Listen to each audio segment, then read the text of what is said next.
The Last of Us Factions 2 has moved from needing more time to being allegedly put on ice. This comes coupled with layoffs at Naughty Dog that could be related to the project. Many are now curious if this project is basically dead in the water or canceled. And beyond that, what does this mean for Sony's live service push? There are reports coming in that Jim Ryan's push for live service was a difficult pivot for studios that are not accustomed to making games like that. And additionally, there are now people saying that things might not go the way that Jim Ryan wanted with his aspirations for a high number of live service games by 2026. So the question is, who is to blame? Why did this happen to Factions? Is this one game in a long line of games that want to be live service that just aren't going to make the cut? Is this on Sony? Is this on Naughty Dog? Is this on Bungie? Now, I put all of the good information right here at the beginning so you don't have to go looking for it because it's a longer video. I open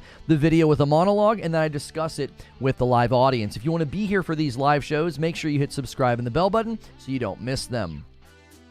So The Last of Us Factions 2 has potentially been put on ice. In the wake of layoffs hitting various studios, Naughty Dog has had some of their own. While the layoffs aren't as high in number as others, and they are just contractual workers, it is still worrying, and it's likely related to the potential indefinite suspension of the Factions project. This also is happening in the shadow of Jim Ryan retiring, and reports about his live service aspirations potentially not paying off in the way that he had hoped. So first, I want to look at what happened. We have layoffs, the game being put on ice. This is all allegedly from a report about this. Secondly, I want to look at Sony's live service push. They have goals for a lot of games that at this point I do not see happening. We have reports of the pivot making studios uncomfortable or even struggling with it. And then Jim Ryan's retirement is possibly playing a role in a shift in strategy. Now, lastly, I want to ask the question, who is to blame? I want to examine Naughty Dog's initial announcement in 2019 and then think about the live service push from Jim Ryan, as well as the input from Bungie, and where that leaves us with The Last of Us Factions 2. But not just that game, all the future PlayStation live service efforts as well. So let's just look at what happened. So before we look at what is being claimed, I do need to say this, okay? I believe these reports that we're hearing. However, we currently only have one source for this information. At the time of writing this monologue and even now recording it and doing it live, I could not corroborate these claims with any other outlets or any other insiders. I think that needs to be stated. When you only have one source reporting it, and we even sort of consider the source that this is coming from, this could be a false smoke trail, or it could be a simple restating of what many of us already presumed when it was initially reported by Bloomberg earlier this year. So that's just kind of a disclaimer. I don't think these reports are like false. It's not that I'm saying these are not true. I think they are true. But when you only have one source, it could be a smoke, no fire situation, right? Before we look at what happened, I want to say this also, that last time Naughty Dog spoke out, they said something. We are not seeing that this time. Other than the laid off employees basically tweeting and saying that they've been laid off, we're not seeing higher ups tweet. We're not seeing Naughty Dog tweet. Any current employees for that matter. I went and I looked. Nobody's talking about Factions. Nobody's talking about the layoffs. Now, that doesn't mean it didn't happen. I think the layoffs are clearly happening, but the status of Factions has not been addressed like last time. So, according to Insider Gaming, quote, a new report from Ethan Koch at Kotaku has claimed that Naughty Dog, the studio behind the hit series The Last of Us, has laid off at least 25 employees. Now you might understand my disclaimer at the start. Kotaku's not exactly in the good graces of the gaming community.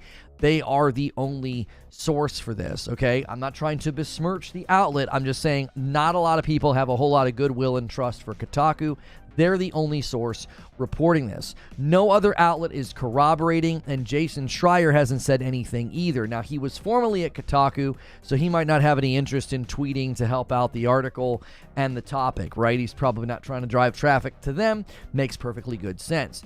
Insider Gaming continues and says that speaking with its sources, Kotaku reports that the layoffs were down to the studio downsizing, and it appears that full-time staff have not been affected. Instead, the outlet reports reports that no severance is being offered for those currently being laid off, and employees are being pressured to remain quiet. Now, I saw Colin Moriarty comment on this. He was on BRAP, Basement Radio Arcade Podcast. Check out the episode. It was a great interview. Brap did a great job. Forte was on there. Love those guys.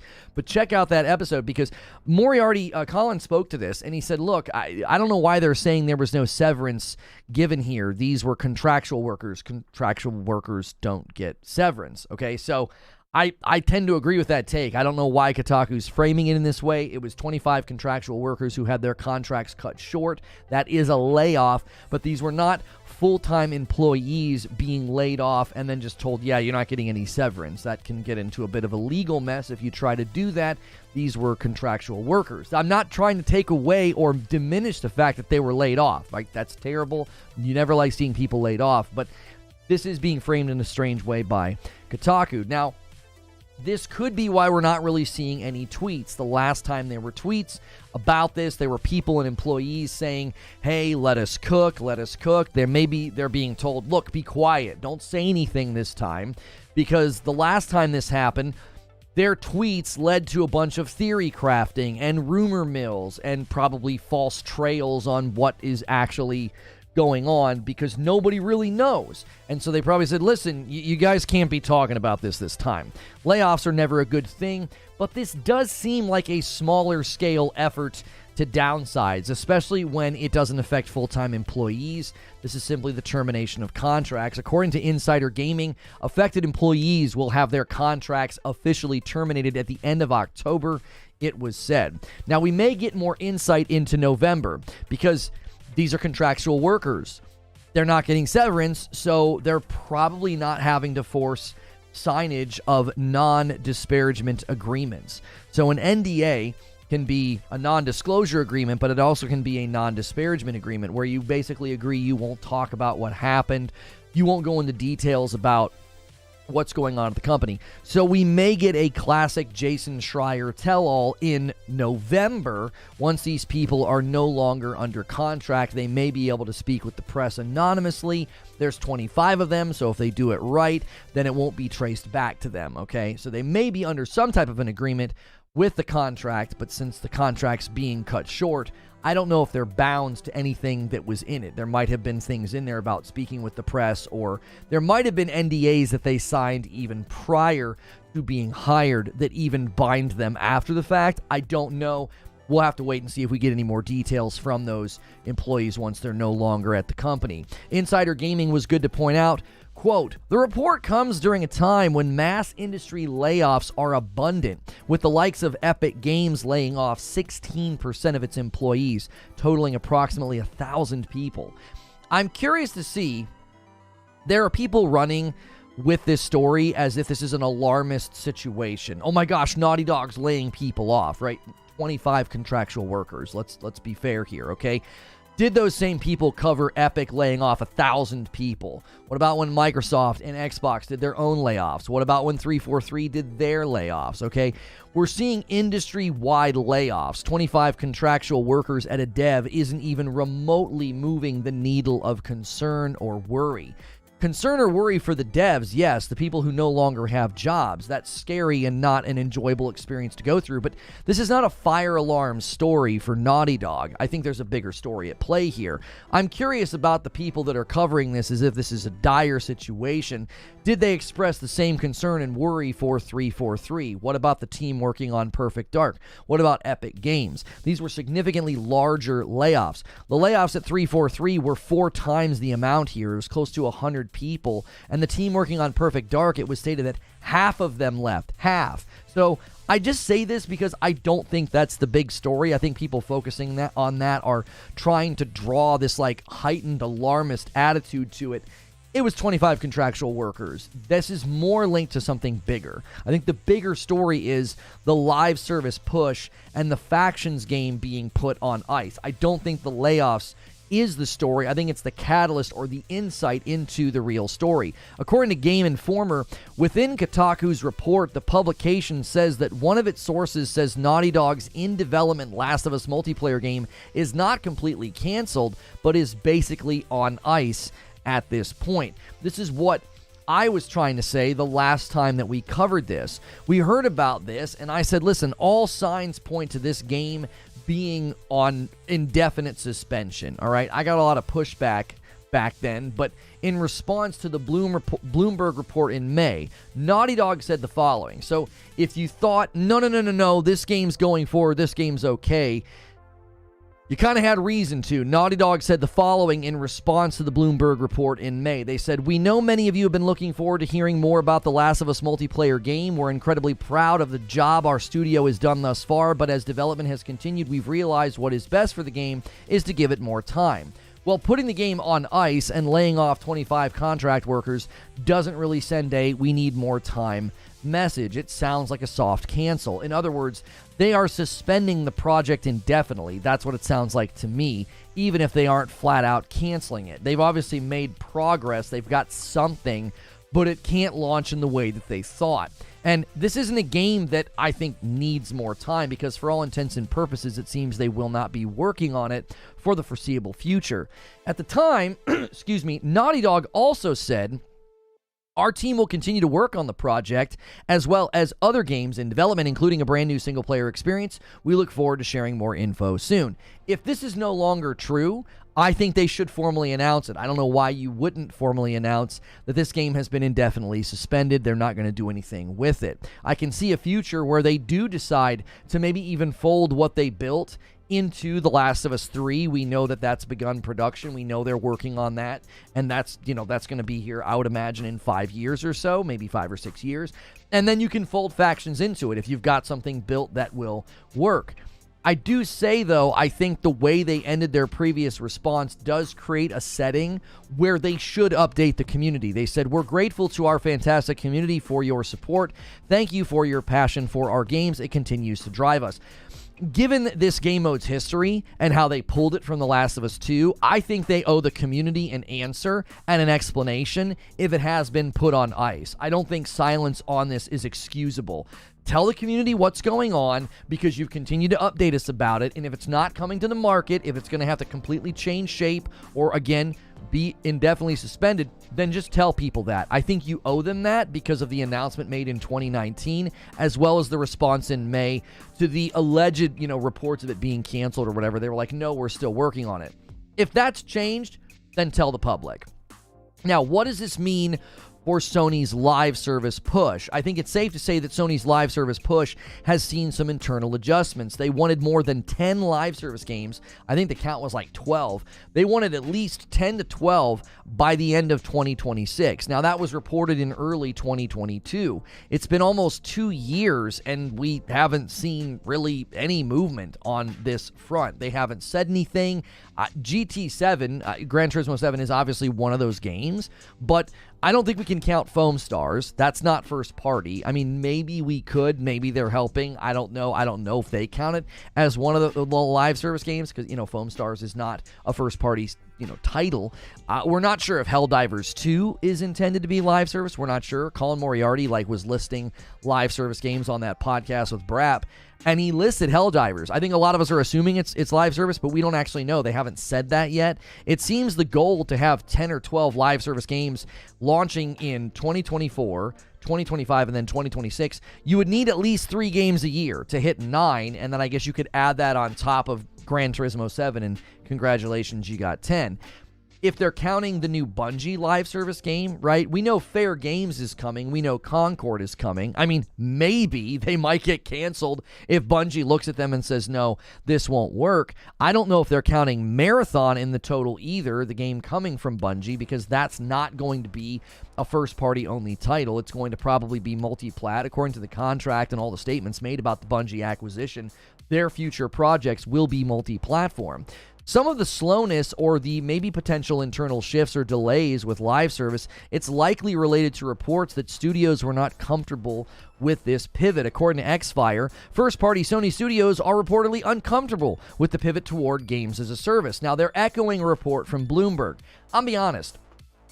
I find this article from Bloomberg to be weird. I don't find it to make much sense to me. Okay? This is what they say in the Bloomberg article. They said, over the last 2 years, Jim Ryan, has overseen a PlayStation shift towards games as a service, a popular industry buzzword referring to video games, usually multiplayer, that can be monetized over long periods of time. It's been an uncomfortable pivot for some of Sony's studios, which has spent the last decade building out teams of expanded developers to make big cinematic adventure games that are played solo. Now, the article doesn't go into any more detail. It just says they're uncomfortable. They don't cite it. They don't say, oh, I've got insiders at these companies that have spoken with me. I think some of this is logical presumption. I don't know if they have concrete information because they didn't put that in the article.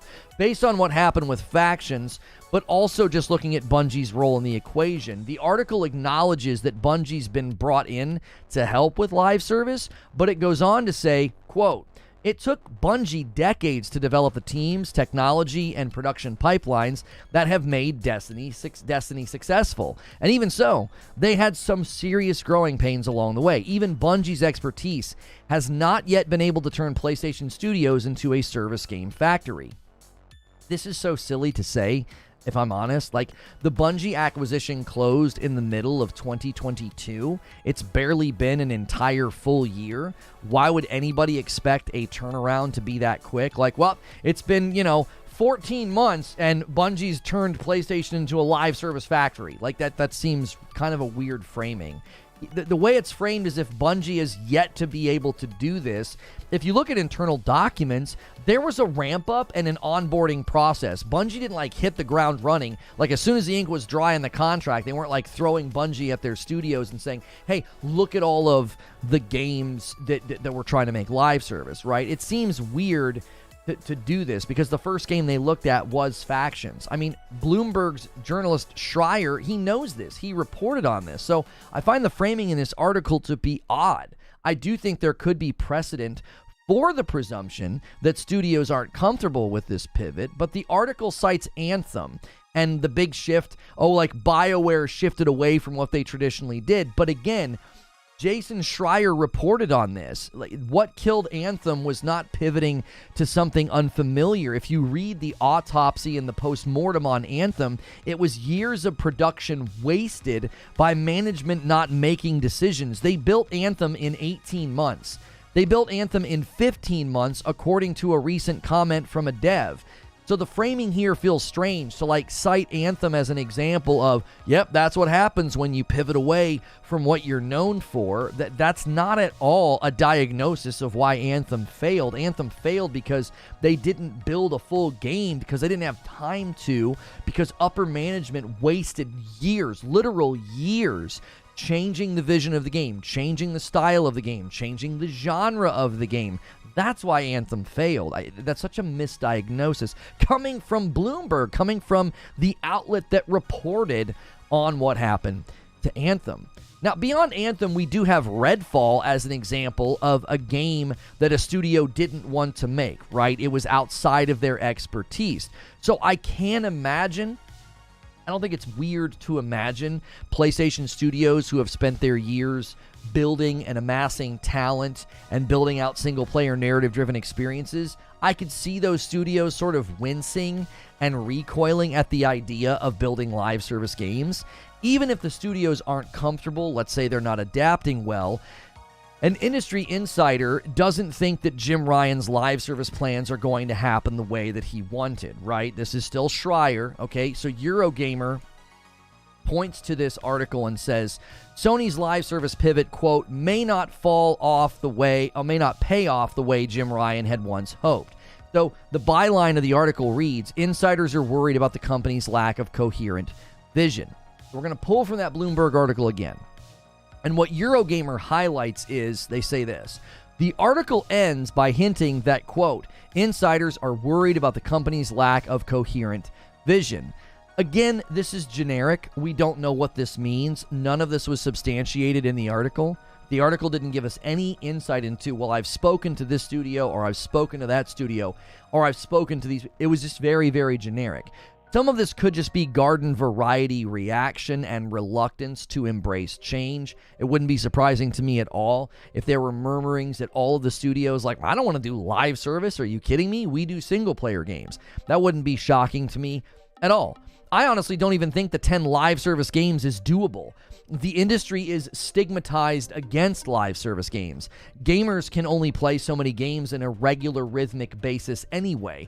I think roughly 3 to 4 of the live service games will actually come to market. I think maybe 2 of them will make it.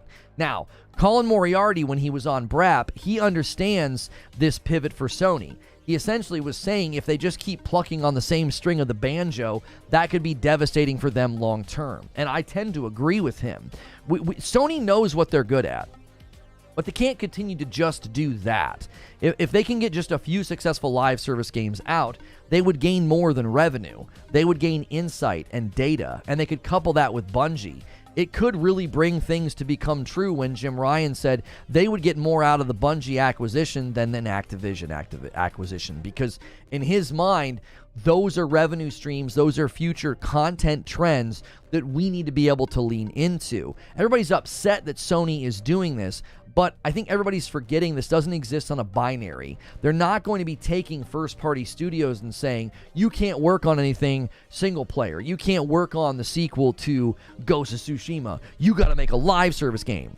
I don't think that's happening. I don't. I think everybody's assuming that this is going to, cannibalize the portfolio of Sony. I think it's intended to be additive, especially if you look at the financial reports. They're increasing the spending in traditional gaming, but they're also increasing the spending for live service to make it additive. They want a more well-balanced portfolio of games. They don't want it to be so lopsided. So if you like the single-player games, I don't think you have anything to worry about according to their own internal documents about where they're focusing their spending. You're still going to get a healthy cadence of those games. I don't think that's changing.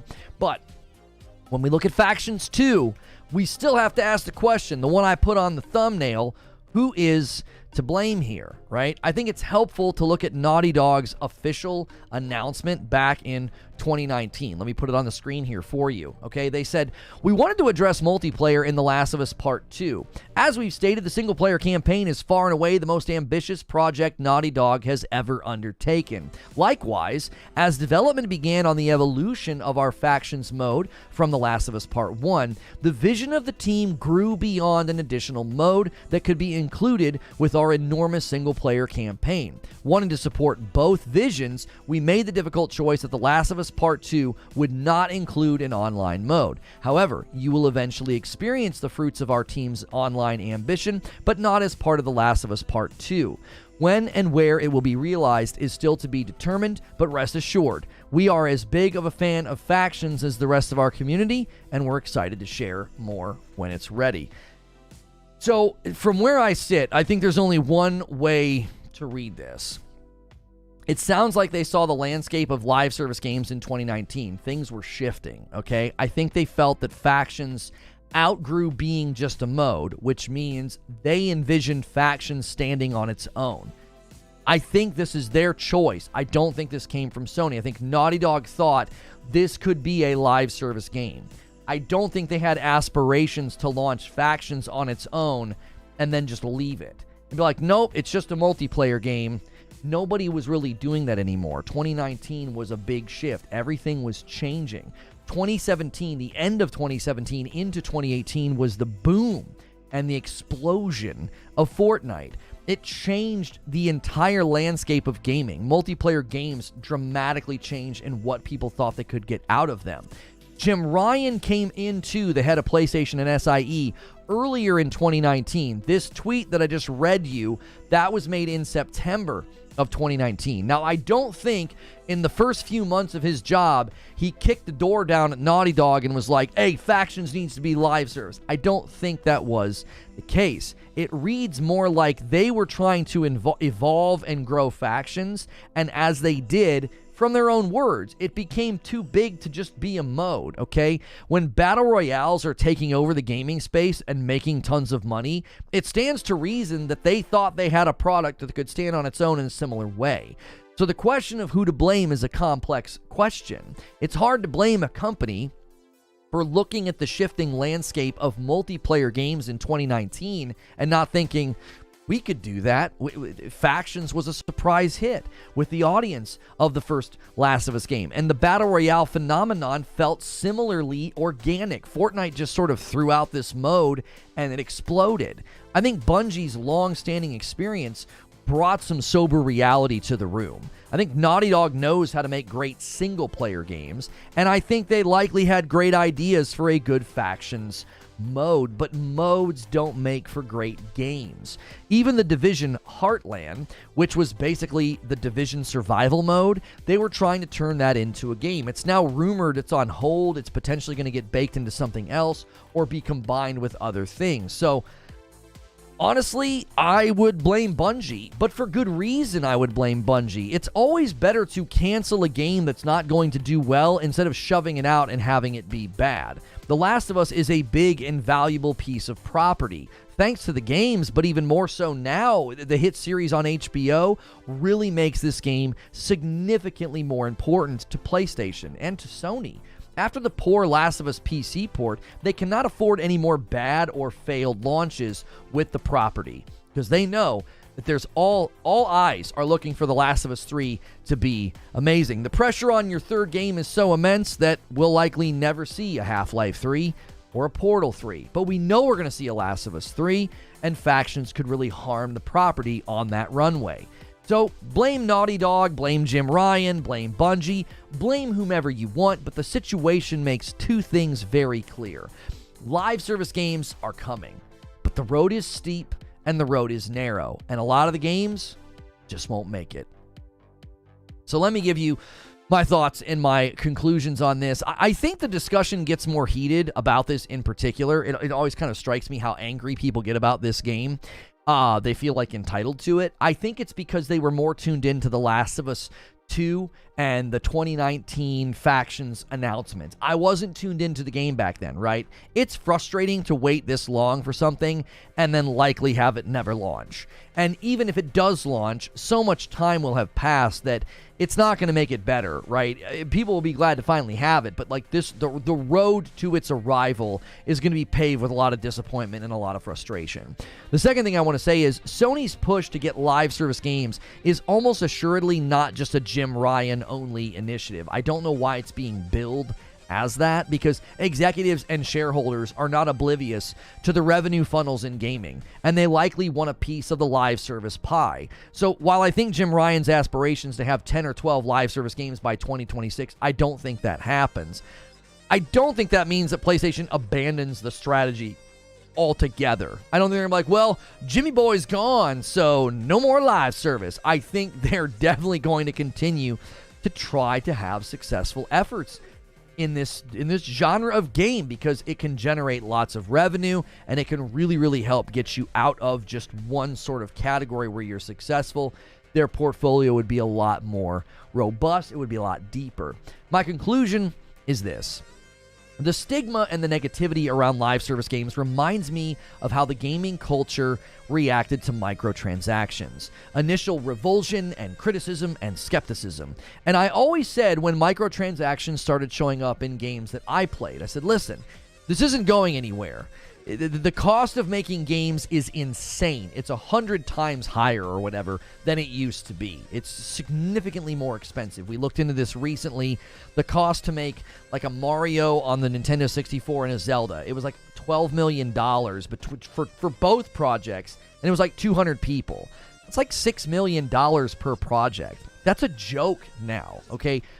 Budgets for games are insane. And I always said, they've got to figure out ways to monetize, because they're only charging us $60, which we're spending less money for much larger games than we did traditionally. In the past, you would pay $100 or more according to inflation for games that were a fraction of the size of the games that we play today. And so these games were saying, we have to have other ways to make our money. Our margins are razor thin. This is just ridiculous. We're seeing studios, we're seeing studio foreclosure right now because of this reality. Like, the game budget's so big that if the game doesn't absolutely take off like a rocket, then they're done. They can't stay open. This essentially happened with Immortals of Avium. So basically what I said was, at the time, and I continue to say this, microtransactions aren't going anywhere. So what you should do is you should champion the good practices and you should reject the bad practices. We can sort of shape the way that microtransactions show up in the market. And largely, most microtransactions, thankfully, are vanity-driven. They're not gameplay impacting. Hopefully, we can continue to hold that line. But live service games are in a similar fashion. I don't think they're going anywhere. Companies will continue to try to capture the Fortnite formula in a bottle. And while that may feel foolhardy because it was organic, it was unpredictable what happened with Fortnite. You can't manufacture that type of growth. That's not going to prevent profit-driven decision makers from trying to come up with their own live service decoder ring, all right? So for now, it seems that The Last of Us Factions 2 will not be coming, but other live service games will. So it's in our best interest to support the good ones and reject the bad ones, because ultimately, that's how we get great games and great experiences. And that's the show open. Thank you guys so much for being here, man. Hit the like button. Hit subscribe so you can talk in my chat. I'm going to pop out the chat. It looks like I have a super chat to thank. And I somehow get a smudge on my glasses right before I go live. And I somehow don't see it until I'm halfway through the monologue. It's super distracting and triggering for the entire opening monologue. Let's get the daily goal up. By the way, for the month of October, Fright Night is well within reach. You guys have really gone crazy. We're already at 2,400 members. So Fright Night, we will give you a scary game on the Friday night streams with my wife. We'll do that all month long if you guys can hit that 3,000. Now we have higher goals. Well, let's hit the 3 first. Jose Gomez with a super chat of $4 says, thanks so much for liking the show. I appreciate that. You are the best. And he says he enjoys the show very, very much, and we enjoy having you. Thank you so much. Some people saw an ad during the monologue. I have it turned off. I told you guys they kept trying to do this. I didn't run any ads. Let me refresh and make sure that they did not turn on automated ads. No, ads automation is disabled right now. I did not do it. I can't. I'm talking. I can't even see the button to press. If you got an ad during the show open, I'm really sorry. I've been trying to tell folks YouTube's really pressuring us to do that. Yo, DK Bager, Han shot first, and so did you. First gifted member of the day. Thank you so much. Excuse me.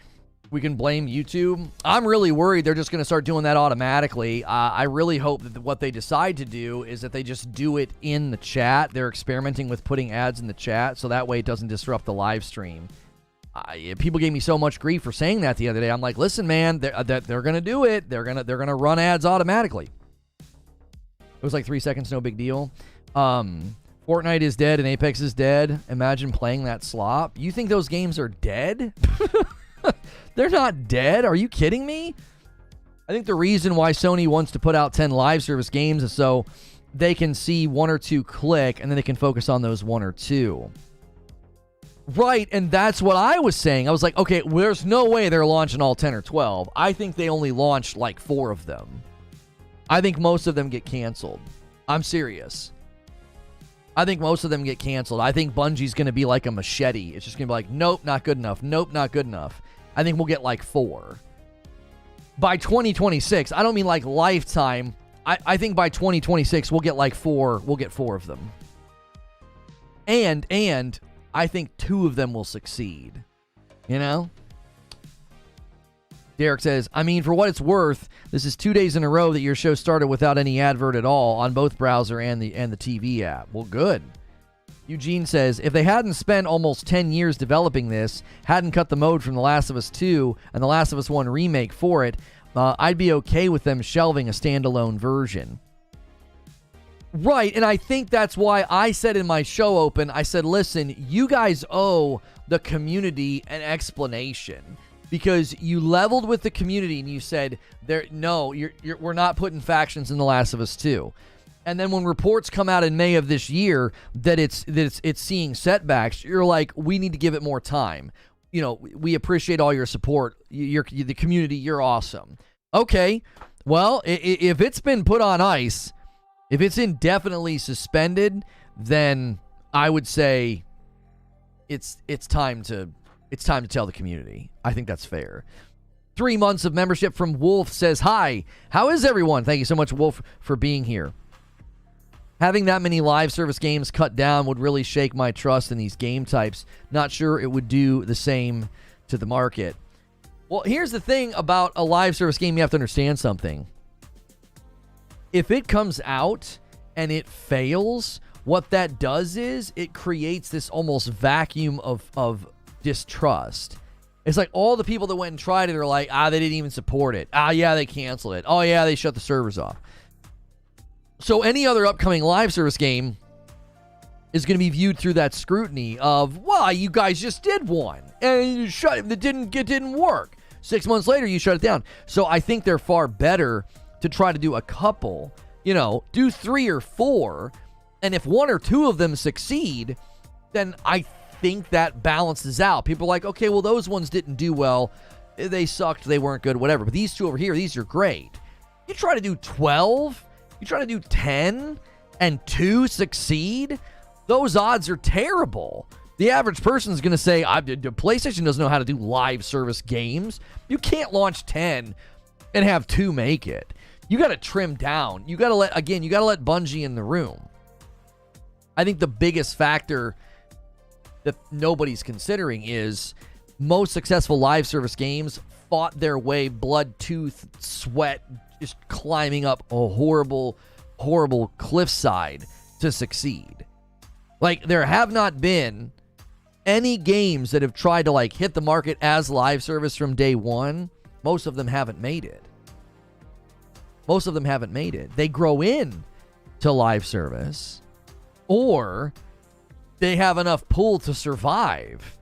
Whether, Diablo had enough pull as a franchise to survive. Now, I don't know if they still can, but with everything that's going on, there's people sort of encroaching on the genre with Path of Exile and Last Epoch. But in general, I think that most successful live service games kind of organically grew into a successful live service game.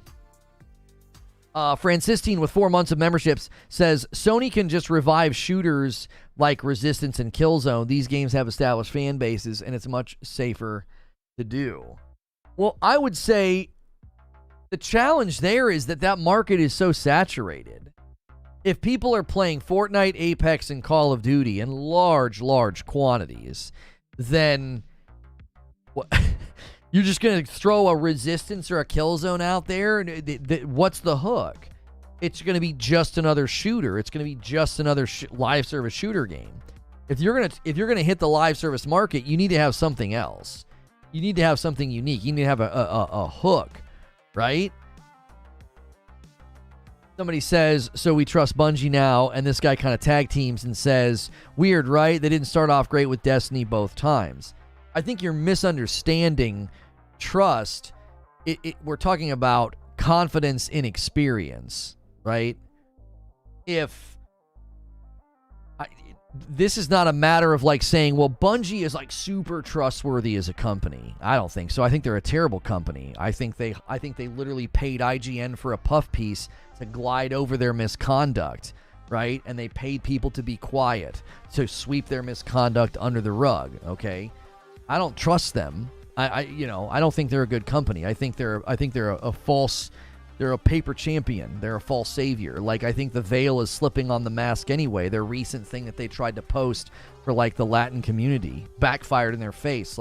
When you virtue signal so much, you break your own back. I don't like the company at all.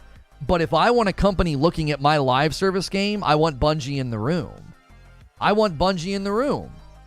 Because they survived the live service gauntlet. Does that make sense? You can be a ruthless, bad person, but if you've got 10 years experience with, I don't know, chopping down trees, I might ask your opinion. What do you think I should do here?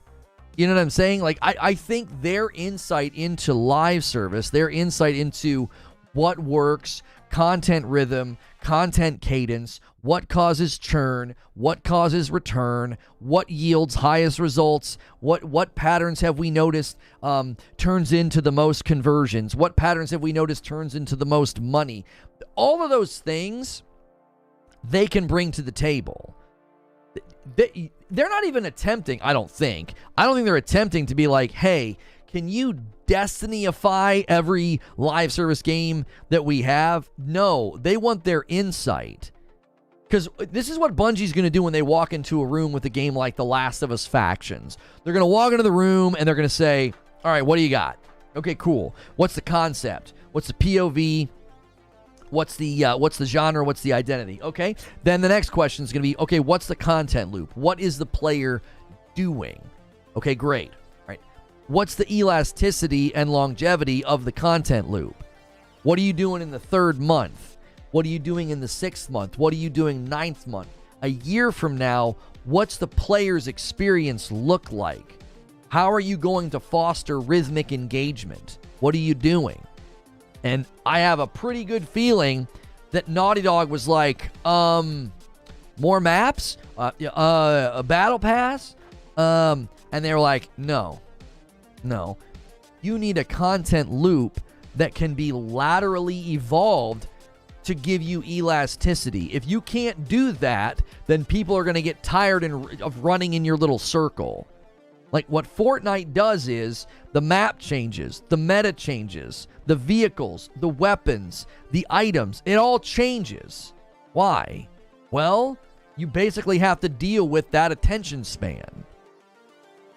You have to deal with that attention span. So if you're going to build a live service game, that's what you have to consider. Look at what successful live service games do. There is a rhythmic delivery of new things that are familiar to the content loop, but it's a lateral evolution. It's like laterally additive. So you'll have this new content cycle to run. You'll have this new activity to run, and then your incentive to do it is, cosmetic items in the game, weapon, armor, whatever. Does Lono work for Bungie? How does he know all this? I think it's sensible to think, because we know this as a fact, that Sony bought Bungie to foster a live service center of excellence. So basically, help us deliver live service games. So it stands to reason that Bungie's going to walk in the room and say, how is this game going to survive? How? What are you doing? What are you doing in the 6th month? What are you doing in the 12th month? What are you doing to foster rhythmic, ongoing engagement from the player? What do you got? And I think most teams, think about the history of developers. Most developers don't even think in those terms. What do they think in? They think in build a really, really solid content loop or build a really, really solid mode, and that's it. That's all you have to do. Well, the guns are good. The map is good. It's not buggy. It's really fun. We worked with map designers to make sure that the map was balanced. We don't want to have too many choke points. You don't want to have too many long-range vantage points. You don't have too many close-quartered positions where you can't feel like you can move. So we have good balance. The map's dynamic. It breathes. Those are all things they know how to do. But you ask them the next question of, all right, well, how do you foster rhythmic engagement with the content? How do you get somebody to come back in 2 or 3 months and keep playing? What are you doing? What's your philosophy on that? And they're going to say, we don't have a philosophy on that. Why? We've never done that. You bring somebody in the room who's been doing it since 2014, almost 10 years, and they can say, oh, my sweet summer child, your game won't make it. Because Destiny 1's success was largely fostered in an environment where there was nothing else to play, so they had a lot of time, and people were patient with them, and they had a lot of Bungie fans that were like, I believe that this game can be something, or they just like the content loop. It was really addicting content loop. Like I still to this day don't know if I've played a shooter that feels as good. I've gotten some pretty great weapons in Phantom Liberty. The shooting in Cyberpunk feels so much better, and but I still don't know if I've ever played a shooter as good as Destiny. And the content loop keeps people coming back. They had a guy, I believe, by the name of John Hobson. He was like a behavioral brain scientist, and they had him assisting them in studying content loops and thinking through how can you keep people coming back. They literally had a behavioral brain scientist helping them with the development of Destiny.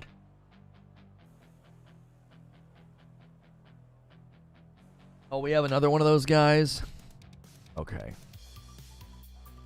I'll just get rid of him. Thanks, Eugene.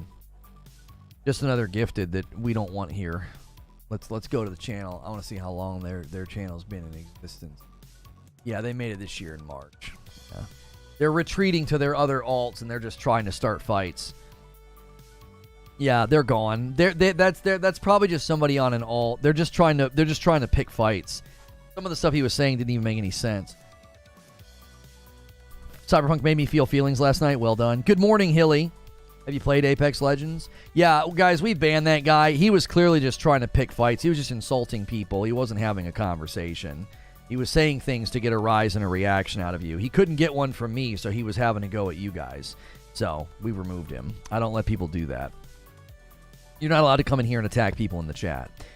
So, on the subject of who's to blame for The Last of Us Factions 2, right? Who's to blame? I think you blame Bungie, and I don't mean that in a mean way. I don't. You blame them. If Sony wouldn't have hired Bungie, you know what we'd be talking about? We'd probably be talking about how The Last of Us Factions 2 just didn't last. You know? It didn't last. It wasn't built to last. Yo, what's good, Feed? Guys, Feed's in the chat. Let's get this man a membership, right? Get this man a membership. Mark Miller, he's set to receive one. Come on now. If I was Sony, I would prioritize a live service that leverages my IP, like The Last of Us, Horizon, etc., and then hand off to my multiplayer studio so my single player can keep churning out single player console sellers. Yeah, I think that's difficult. Dalton, because you want people familiar with the IP in the room at least. You don't want some weird, let's imagine this Horizon multiplayer game. We know Guerrilla's working on it. Imagine somebody else was working on it. I don't know if that's ideal because you're going to lose a lot of the identity. Think of it like this. Let's say that you hire some company that's like really good at making multiplayer games, and you hire them. Let's just say for the hypothetical thought experiment that you're like, hey, Bungie, why don't you make it? You make the Horizon Forbidden West multiplayer game. You know how to do multiplayer games. You know how to do live service. And so they build it. The worry would be is that it's Horizon in name only. It wouldn't feel like a Horizon game, right? Oh, yeah, don't forget. The light roast is back. I forgot to pull the coffee into the frame. If you guys are coffee drinkers and you've never tried coffee with balanced acidity, you should try my coffee. And we did bring back the light roast. You can get a little bit of a discount if you do the best of both worlds. Best of both worlds. And Meet Jan surviving. Oh, there's a new trailer for that Alters game. Do we have a release date yet for that game? That game looks like extremely interesting. It's coming out next year. That's all we know. Okay, there's a new trailer, it looks like.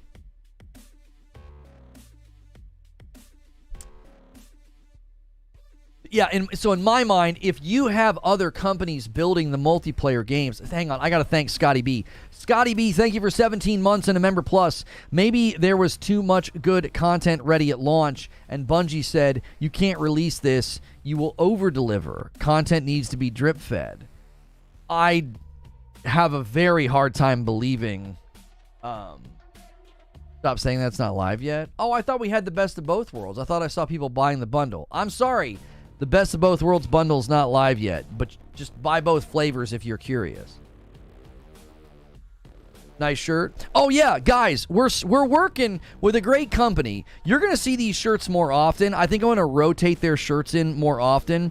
EC77.co. All right, you can use the shirt command in chat. They have really, really cool shirts. They're like more of like a graphic style, streetwear style. Like they have almost kind of a vintage look sometimes. Check them out, ec77.co. They're not paying me to say that, but I do have a code you can use to save 10%. I do get a kickback from that, but I reached out to them because I was like, they followed me on Twitter, and I went and looked at their shirts, and I was like, yo, these shirts are hot. They printed a special version of one of the shirts for me. I'll be wearing it this week. Check them out. I'm going to rotate 80s tees out for a while. We're going to rotate them out and be primarily like into the AM and EC77. The 80s tees prices are so high. Even my discount's not helping. So these other two sites, and Ripped Apparel. The Ripped Apparel, Into the AM, and EC77 are all, I think, in a better price range. I know people aren't trying to spend $40 on a shirt. I know that's hard because right now, times are tough. So if you're looking for t-shirts and gifts and things coming up in the holiday season, I'd rather be promoting, maybe some shirts that are a little bit more affordable. So make sure and check them out. Brooklyn Breed says, hit the like button. Yeah, we got almost 600 people here, man. Smash the like button. I'm curious what you guys think about this. Where are you on the Richter scale of frustration here? Do you think this thing should have just come out? I've seen a variety of responses. People are like, man, screw Bungie. This game should have just come out. Or, Bungie has no right to do this. And it's like, well, they were literally hired to do this. So I think that's a weird take. Does anyone know if Super Chat went through? YouTube crashed on me. Let me check, Victory. I don't have a Super Chat from you on my fan funding page. And I don't see it in chat. I love some of the stuff on 80s Tees, even the discount. I never found 2 or 3 I would order together to combine the shipping. Yeah. Brooklyn Breed's also telling you to upgrade to Member Plus. Yeah, do all the things. 3-word Destruction All-Stars. That's what happens when you have a poor loop.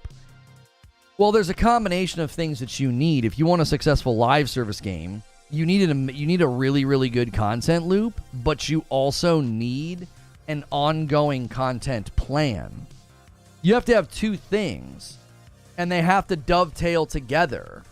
You have to have a great content loop, and then you also have to have an ongoing content plan that dovetails and synergizes with that content loop. They have to work in harmony with each other. Eugene says, I'm not mad at Bungie. I'm frustrated at them allowing the scope to grow beyond a mode in the first place. So you think they just should have slapped the mode in Last of Us 2? They should have just kept it a mode and just put it in The Last of Us 2 and then moved on? Kind of dusted their hands off and said, that's all we're doing? That's what you would have liked?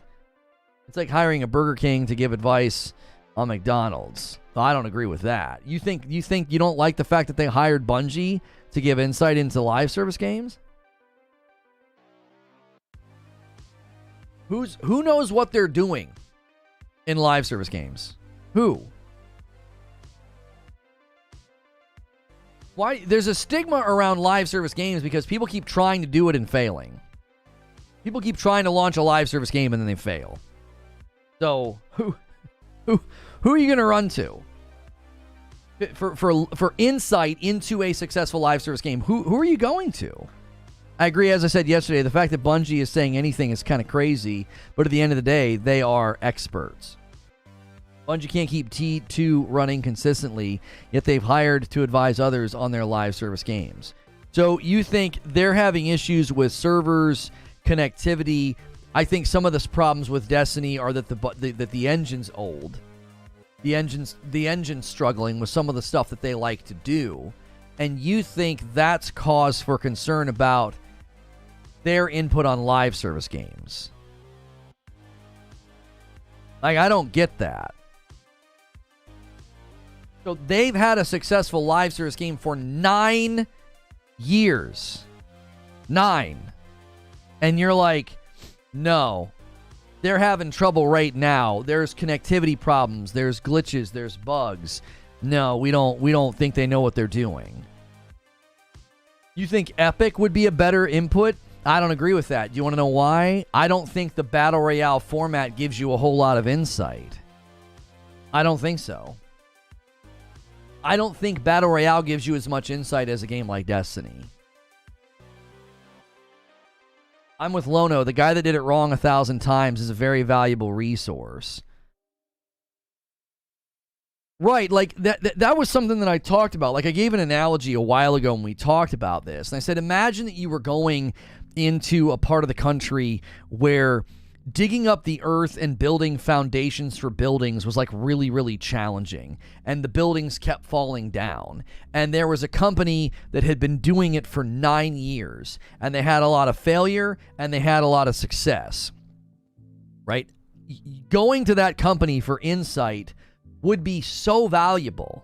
Yeah, we noticed in this particular year, you had more buildings fall than stayed standing.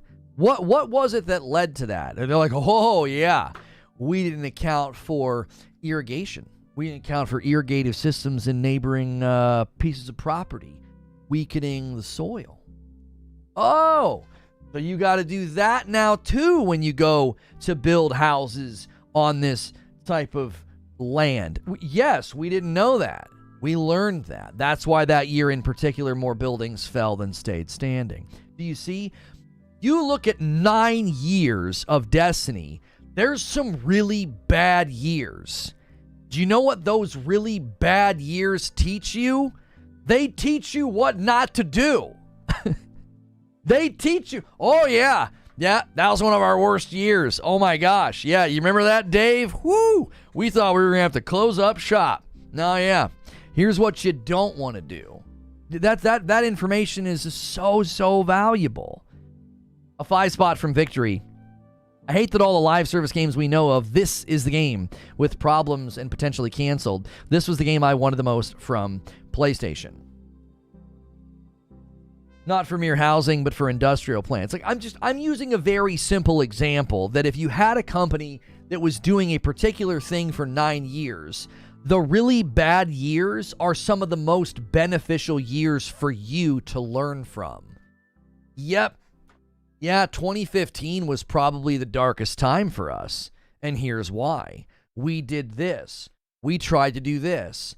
We weren't doing parallel development yet. We tried to do too much parallel development. We outsourced too much. There's all these things that they could point to say that's why that year in particular was one of our worst years as a live service game. You don't want to do that. Who's to say they didn't walk in the room, take one look at Factions and be like, look at this, guys. Yep, that's what we did. You can't do that. That's not going to work. You can't do that. Yeah, we almost failed because of that. It's like the aircraft that comes back bullet-ridden. You know where it can take shots and survive based on the damage it's taken, so that tells you where to have better armor. That's right. I think the whole premise was flawed, says John Always. Targeting TLOU fans with live service, you're automatically shrinking your potential audience. Wheezy says, wait until people find out that what their beloved Yoshi P has said numerous times.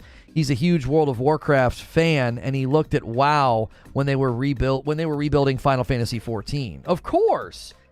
And he likely learned from their mistakes as much as their successes. As much, if not more. If not more. You're going to learn more from your opponent's mistakes. A 5 spot from Victory. Isn't Bungie being devs and overseers a conflict of interest? Can't they just cancel good-looking games they feel will cannibalize their own? I've gotten this question before, Victory, and I think it's a fair question, but I also think it's one that is likely not something they haven't planned for. Right? The team that is going to look at a game like, let's just say, I don't know, they sent 8 people to Naughty Dog. That team likely has some, I would think, some metric, some formula, something that they ask and then create and then hand off to somebody at Sony and say, this is what we've discovered, this is our recommendation. I don't think they're like walking in the room and they're like, this game's awesome. Let's encourage Sony to cancel it. Does that make sense? It wouldn't surprise me if there was some sort of an incentive for Bungie to help launch a successful live service game. Some type of a royalty kickback or something. That wouldn't shock me at all. You know? Well, this game's going to be better than Marathon. We better cancel it. You know, I don't think so. I think they probably have a vested interest in launching a successful live service game. Oh yeah, this one's good. This one shows promise. The game launches, generates a bunch of money. I feel like Bungie earns their keep. Bungie's not going to earn their keep by shooting down potential successful live service games. They're not going to earn their keep. They're gonna walk themselves out of a job. PlayStation's going to be like, you like all this funding? You like all this ownership that like kind of shields you from risk? Yeah, you like that? That all goes away if you guys keep canceling every single project because it's too similar to your own stuff. That wouldn't fly.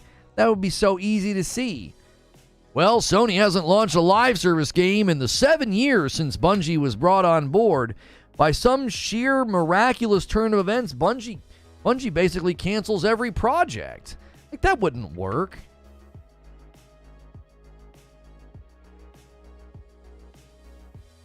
Bungie saw a bunch of stupid, unnecessary crap in TLOU Online. They came in and said, let these drawn-out animations out of here. Let's tone down the dialogue. Egos are involved, by the way.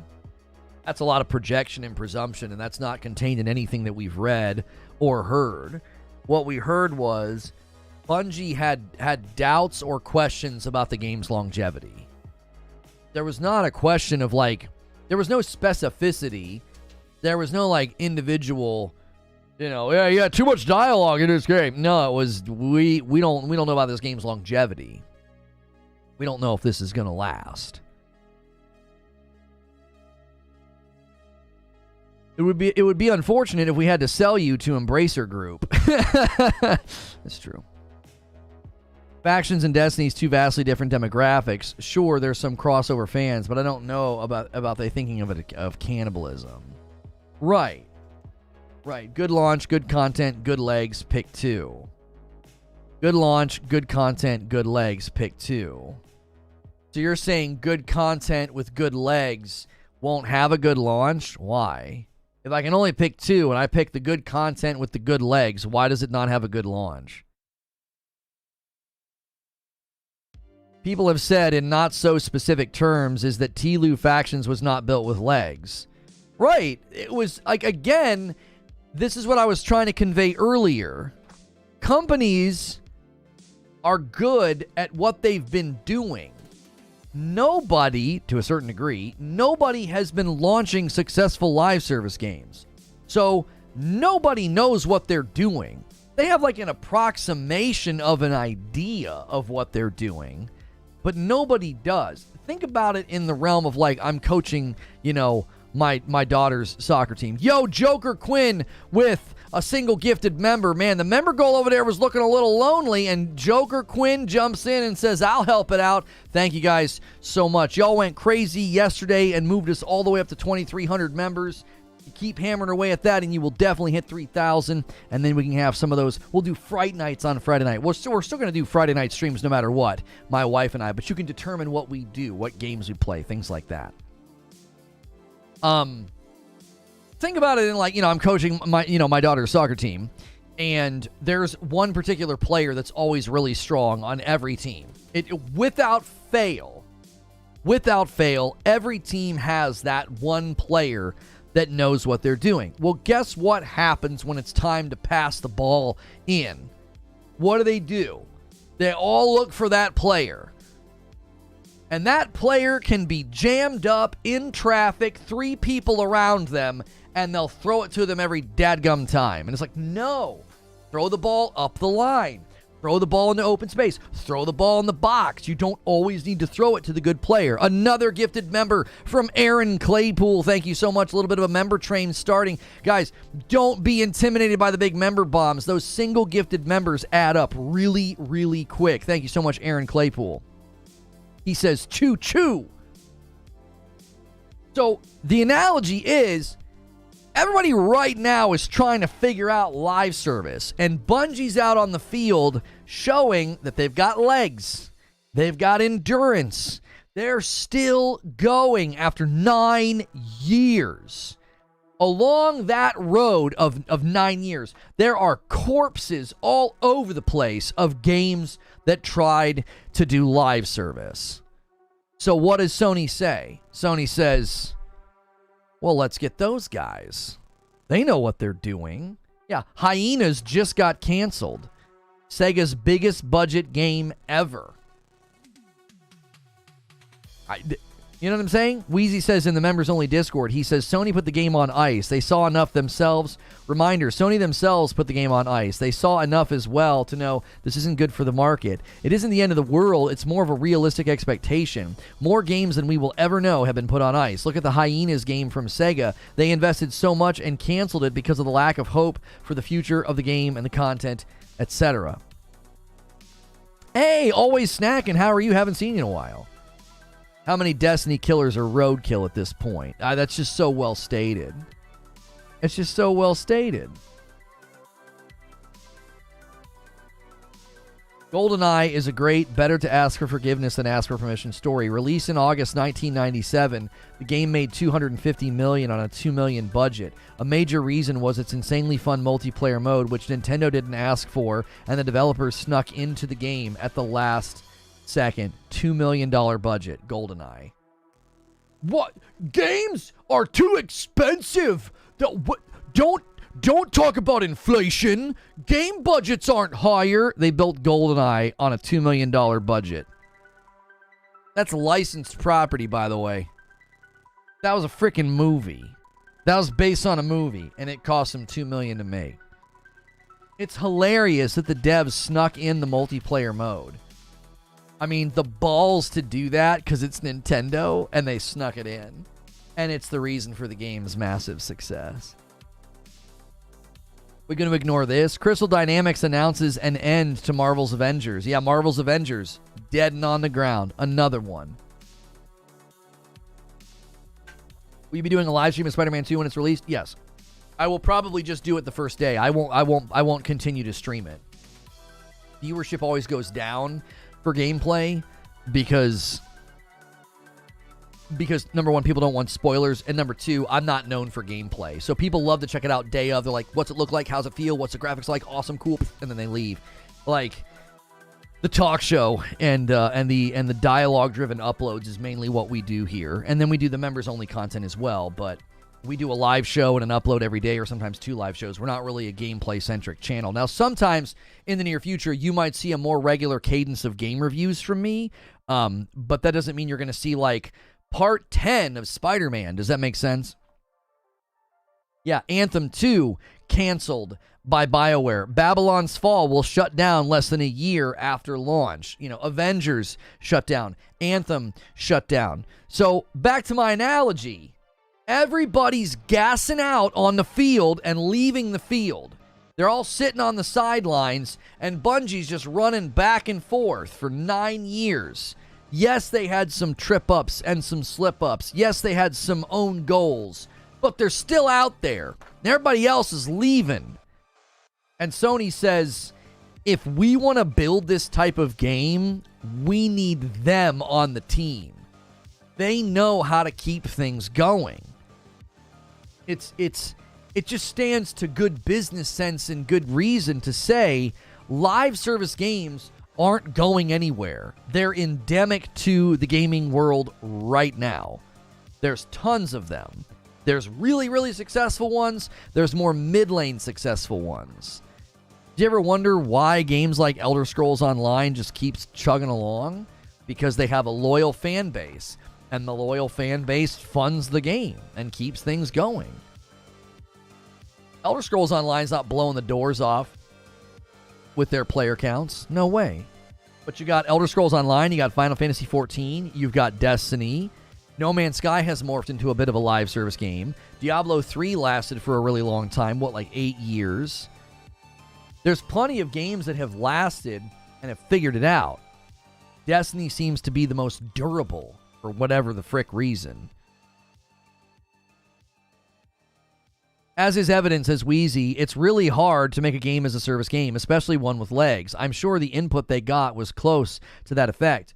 Are we going to ignore that Diablo 4 right now is essentially having a crisis after all the marketing hype? What about Halo Infinite. Call it what you want. It's probably better off that the game was put on ice than to come out and die. Roadkill says, come on, guys, hit the like button. Guys, we're an hour into the broadcast. Smashing the like button does really help out the video. I don't like to harp on it, but every once in a while, if chat mentions it, I'll mention it. Take a second to hit the like button. If you want to talk in my chat, hit subscribe. Subscribing is totally free. Chatting and liking and all those things, it helps you potentially get a gifted membership. Instead of waiting around for a gifted membership, if you can afford one and you want to support the channel directly, hit join. It's $5. I recommend the $6 membership because then you get into the daily writer's room. That's our very, very end of the day segment where we plan the next day. So those are the ways to support the channel directly. If you can't do a membership, there's no harm in that. Hit like, chat, sub, watch. That supports the channel just as much, and then you might get a gifted membership. I feel like live service is such a turnoff, and it made Kill the Justice League devs turn tail and hide. Everyone wants to crack the code of live service, even when some people roll their eyes at it. Publishers see more reward. Goddess says Overwatch had a good run until they killed it with Overwatch 2. Yeah, the Division 2 is still plugging along. They were going to EOL the Division 2 in like 2020, and they said the support just was there, and it kept going. And so they said, all right. Yeah, Rainbow Six Siege. Rainbow Six Siege turned itself around. It's still plugging away as a live service game. Another good example. Thank you. Like, you see, it can be done. It can be taught. It can be done. You can do it. But this is why I was advocating the other day for early access for really big games that want long tail engagement. Like really big games that want long tail engagement, I think should do early access like Baldur's Gate 3. And I think that the challenge with doing early access in a live service game, the real significant challenge is that you end up really exposing your product way before you should. You expose your product way before you should, and it can be detrimental because live service games need people in the funnel. So if you, like, imagine Anthem would have released in early access. You know, you need a concept, you need enough of the world for people to interact with it, you need enough of the content loop for people to interact with it, and you need people sort of committed to playing and providing you with feedback. And I don't know how you do that without a recognizable brand.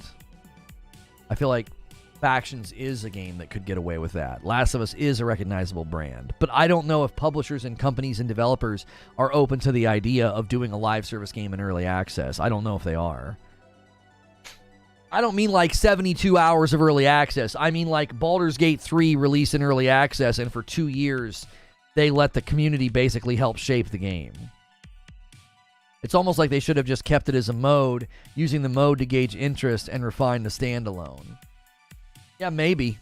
That could have been early access incognito, like it would have been in disguise, right? Nobody would have known that it was essentially serving as early access, but it essentially would have been. You could always hire a QA team. Well, I mean, they laid off 25 people. I don't think those 25 people would be enough. I think the public's interaction and response is so much more than you could ever get from an internal QA team.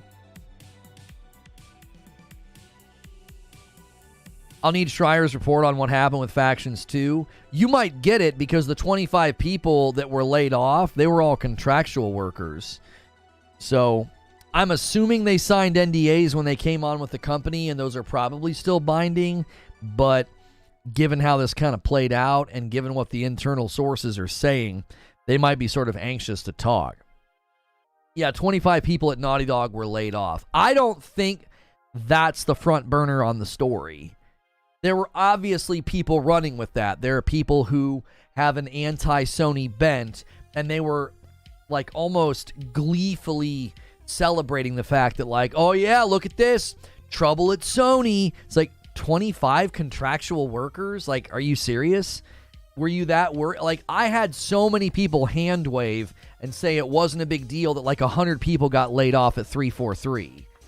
And it wasn't a big deal that 343's plans were put on hold. And it wasn't a big deal that Joseph Staten would no longer be there or that Bonnie Ross would no longer be there. Like, none of that mattered.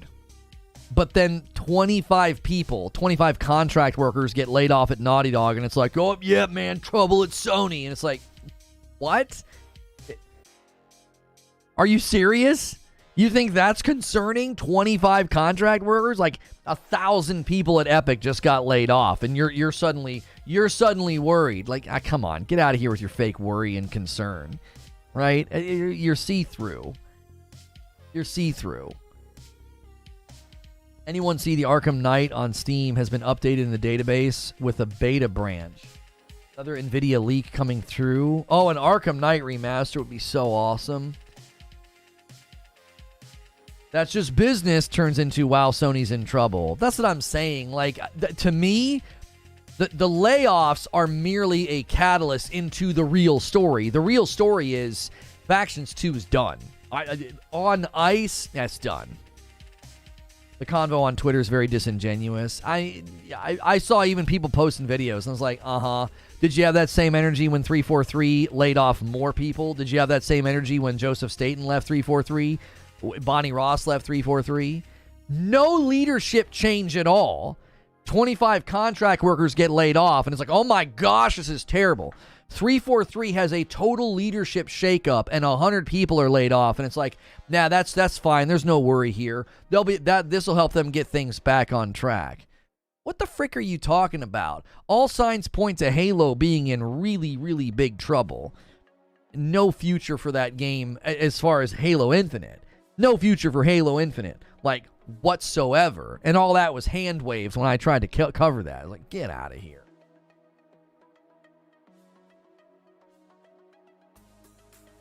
Oh. Still sad they didn't get renewed.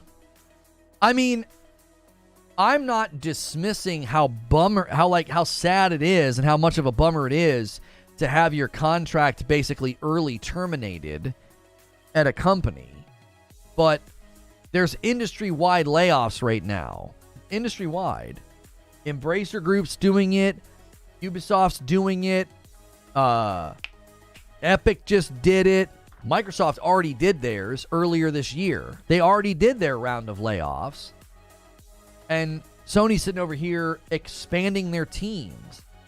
Like, when these layoffs are happening, like, the developers under Sony are literally saying, oh, yeah, we're hiring. Yeah, we're hiring. You literally see people leaving Activision to come over to Sony Studios. Like, come on. Like, 25 contract workers getting laid off is a bummer. It's not a sign of trouble. It's indicative of something else. It's indicative of Factions 2 ain't happening. They have, when you put the game on ice and you lay off your QA department, basically, this game's not coming out. It isn't. If the factions that they've built, if it ever comes out, it's coming out in The Last of Us 3. That's what I would think.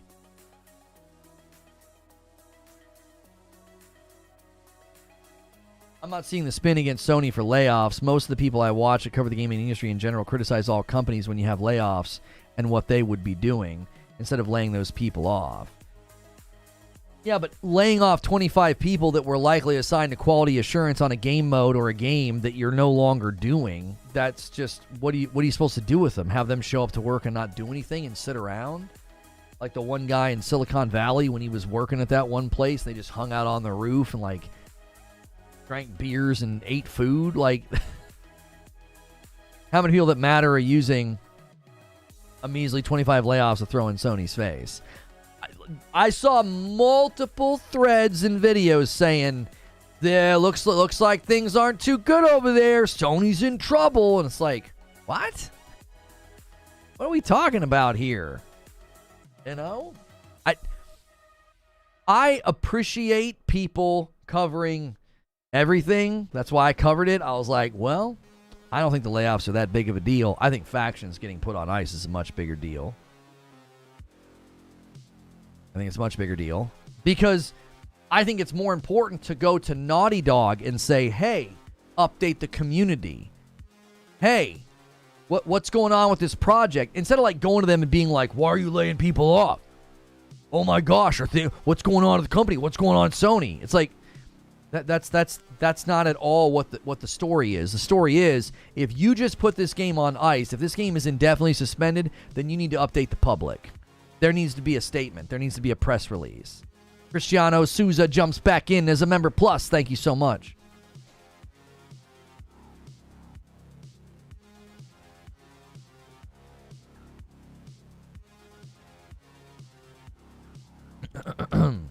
I hadn't thought of it that way. I hope they can pivot to what they want to do, and more importantly, that they can feel they have agency going forward. There's more at stake than Factions 2. And that's why I kept zooming out on it. I was like, the 25 layoffs, that's not really the story. The story is Factions 2 seems to be indefinitely suspended. And then zoom out another layer. Is Jim Ryan's vision for live service even going to happen? Homie's gone in 6 months. Was he the one driving it? You know, is the next person in line, whether it's there's a woman that people think might be perfect for the job. There's Herman Holst. There's a guy that might be perfect for the job. There's a variety of people who might be perfect for the job. Are they going to get in the seat and say, yeah, the live service thing needs to be scaled back? It needs to be scaled back. We need 1 or 2 hits. We don't need 10. This throw 10 live service games at the wall thing, we're not doing that. Now, Schreier says in his Bloomberg article that some of the studios were uncomfortable with this pivot. He doesn't substantiate that. He just says it. I'm like, okay, well, who and why? It seemed like logical presumption. He didn't really seem to say, I have spoken with developers off the record that have indicated they were uncomfortable with this pivot. He didn't say that. He just sort of generically stated it and then doesn't substantiate it. And the only reason I hold him to that is because that's not typically how he writes articles. Typically, if he's going to say something, he says, I spoke to this many employees anonymously, off the record, on the record, whatever. I spoke to this many people, and this is what they're saying. He didn't do that this time. He just like, yeah, some of the studios were uncomfortable. Did you hear that? You didn't say that you heard that. You're just stating it. It's like, okay, did you speak to people at the company? Do you have people willing to speak to you anonymously? Like, is this a substantive thing that you've heard, or is this just conjecture? Is this just presumption? Saint Nil with 5 months, and it's a VIP. 5 months already. Hope all is well. Thank you so much, Saint Nil. You can throw 2 out and both fail, but if you throw 10 out and then those 2 might hit. I found his use of the word insiders interesting. He doesn't say sources at Sony or employees. Insiders could be people not at the company. Yeah, insiders are worried about the lack of coherent vision. What do you mean? You don't even work there. What do you mean you're worried about the lack of a coherent vision? You're an insider. You're not a developer. You're not a studio head. You're an insider. So I guess the question would be, are all the insiders hearing whispers of concern or confusion, or are people expressing frustrations with the pivot to live service? And so all of the insiders are saying, yeah, this is concerning. Do you see what I'm saying? There was usually when he's reporting on something like that, he says, I've spoken to employees. I've spoken to people. I have sources. I have people. And that's not what he did this time. Like when he wrote his article about The Last of Us Factions in May, or he wrote his article about Anthem, it's written in a way where he has concrete information. That is not at all what this sounded like. He basically wrote an article saying that people are celebrating Jim Ryan leaving. And he's like, there are consumers that are celebrating this because they don't like his push to live service. And then he's like, the developers aren't comfortable with the pivot, and insiders are worried about the lack of coherent vision.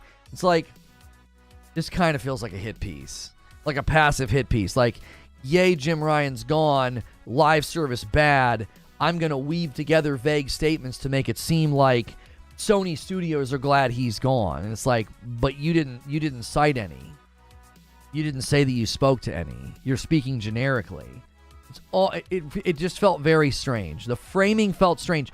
His one framing, the strangest framing of all, is when he said that Bungie has yet to turn Sony into a live service machine or a live service factory. And I was like, what do you mean they've have yet to done that? They've been there for a little over a year. That's not enough time to do anything. And according to internal documents, we know there was a ramp-up period. There was like 6 months where Bungie wasn't even doing anything with respect to live service games. So as soon as they step into the role, they look at Factions and they say, no. Why do they look at Factions first? I think Factions' time to market was the closest. I think it was the closest game at hand that was going to be live service. And Bungie walks in the room and says, this thing's not going to last. Kill it. So to frame it as if like, yep, Bungie hasn't turned Sony into a live service factory. I'm like, how are they supposed to do that? What, in 6 months' time, once they ramp up and they go through the onboarding process, and now they're in a position to start overseeing live service games? They didn't wave their live service magic wand, and in 6 months, we've got a bunch of live service games. Like, the framing was weird. It felt like a hit piece. It was like, he's anti-live service. He connects live service to Jim Ryan. Jim Ryan's leaving, so he writes an article to be like, yeah, nobody wants live service. Consumers don't want live service. The devs don't like it. Insiders are worried about it. So, yeah, good riddance, Jim Ryan. Like, that's how it felt as I was reading it. It's like the fruit of the labor coming from Bungie being bought, we won't see for a couple of years. Anybody with any good sense of development timelines would know that. They're not going to walk in the room, sprinkle live service dust on a bunch of games and be like, here you go, Sony. That's not how it works. Sorry, but Sony does not lose. They've never had any problems ever. I love Sony. Oh, they certainly have had problems. What are you talking about? They've had plenty of issues and problems this gen. They had production line problems. They didn't protect consumers from scalpers buying the PlayStation 5. They had issues with statements made about free upgrades on Horizon Forbidden West that they weren't going to honor, and then they ended up honoring. They've made plenty of missteps this time around. What are you talking about?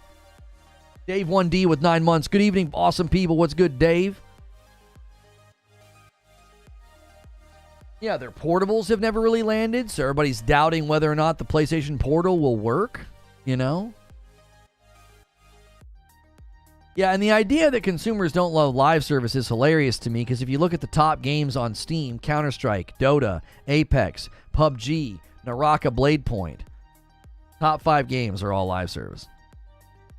Now, Cyberpunk's not. Baldur's Gate 3 is not. Okay? But the top 5 games on Steam are all live service. They're all ongoing games. Didn't PlayStation just get hacked too? No, that hasn't been confirmed. There was a ransomware group that claimed they got 6,000 files.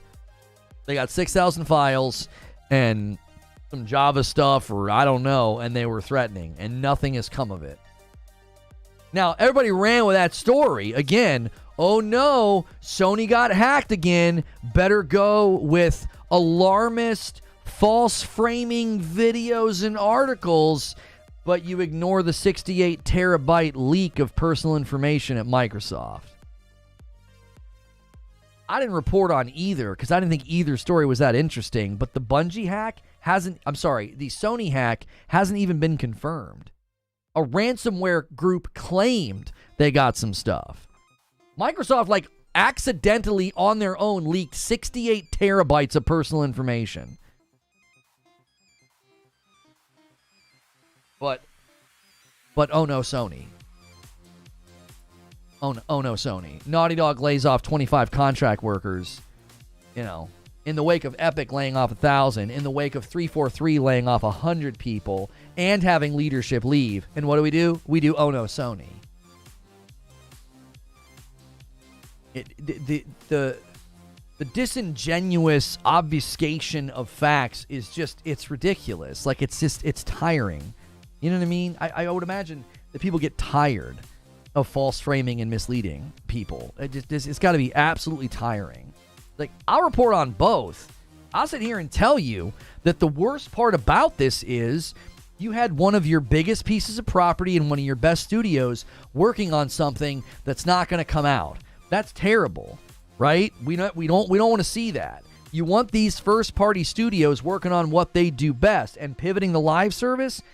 I'm telling you right now, you're going to really, really potentially throw away a lot of bandwidth and a lot of money. They've got to figure out how to integrate live service with these pieces of property without taking away from a company like Naughty Dog. Like, think about what Naughty Dog could have been doing all this time. Instead of piddling away with Factions, they could have been working on something else. That's the conversation. The conversation is like, oh my gosh, 25 layoffs or something wrong. There's something wrong over at Sony.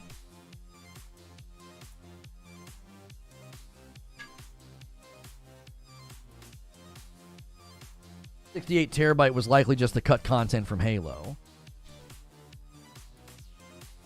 They don't get tired, they get joy out of it. I don't know, man. Being dishonest is exhausting. I don't know. You got to maintain fog and falsehood. It's just easier just to talk about all of it in frank and honest ways. It just is so much easier. So much easier. And that's why I think that Jim Ryan's live service push is not going to go away. I think that's the mistake here, is to look at this as like, well, this is an indication that Sony's in trouble and they fired Jim Ryan, he's gone, and they don't want to do live service. Like, no, I don't think that's at all the read here. I think the read is, this is going to be really freaking hard. You're not going to get your 10 live service games by the end of 2026. You're going to get 3, and 1 or 2 of them will make it. You'll get 3 or 4. You're going to get a fraction of what they've set their sights on. The hack wasn't even Sony. It was PlayStation that got hacked. And why they merged the everything with Sony, I'm not sure what you're saying. Apparently working on something else. They have an Uncharted game spinoff and a new IP in the works. Well, somebody else is working on the Uncharted game. Somebody else is. Naughty Dog's not working on it. And it's going to be Cassie Drake's game. So they've handed that to somebody else. It could be Bend. But isn't Bend working on a multiplayer game? And they're using like the map and the technology from Days Gone in the game? It wouldn't be Bend. Bend would be a good fit for an Uncharted game, but I don't think it's them. I think Bungie forced Naughty Dog to change the game completely, and Naughty Dog didn't want to deal with it. I think the most simplistic read of it, you know, if you're going to apply Occam's razor here, I think the most simplistic read of the situation is that it wasn't built to last, because that's what we've heard, and that is the most likely struggle that any studio is going to struggle with. I've always said this. For years, I have said this. People are always like, what do you think about this live service game? What do you think about this live service game? And you know what I always say? I always say the same thing. I know you can create a fun content loop. I know that you can do that. You can build worlds, enemies, guns, weapons. I know that most developers can build a good content loop. I've always said, the question is not what will I be doing in the game. The question is, what will I be doing long term in the game?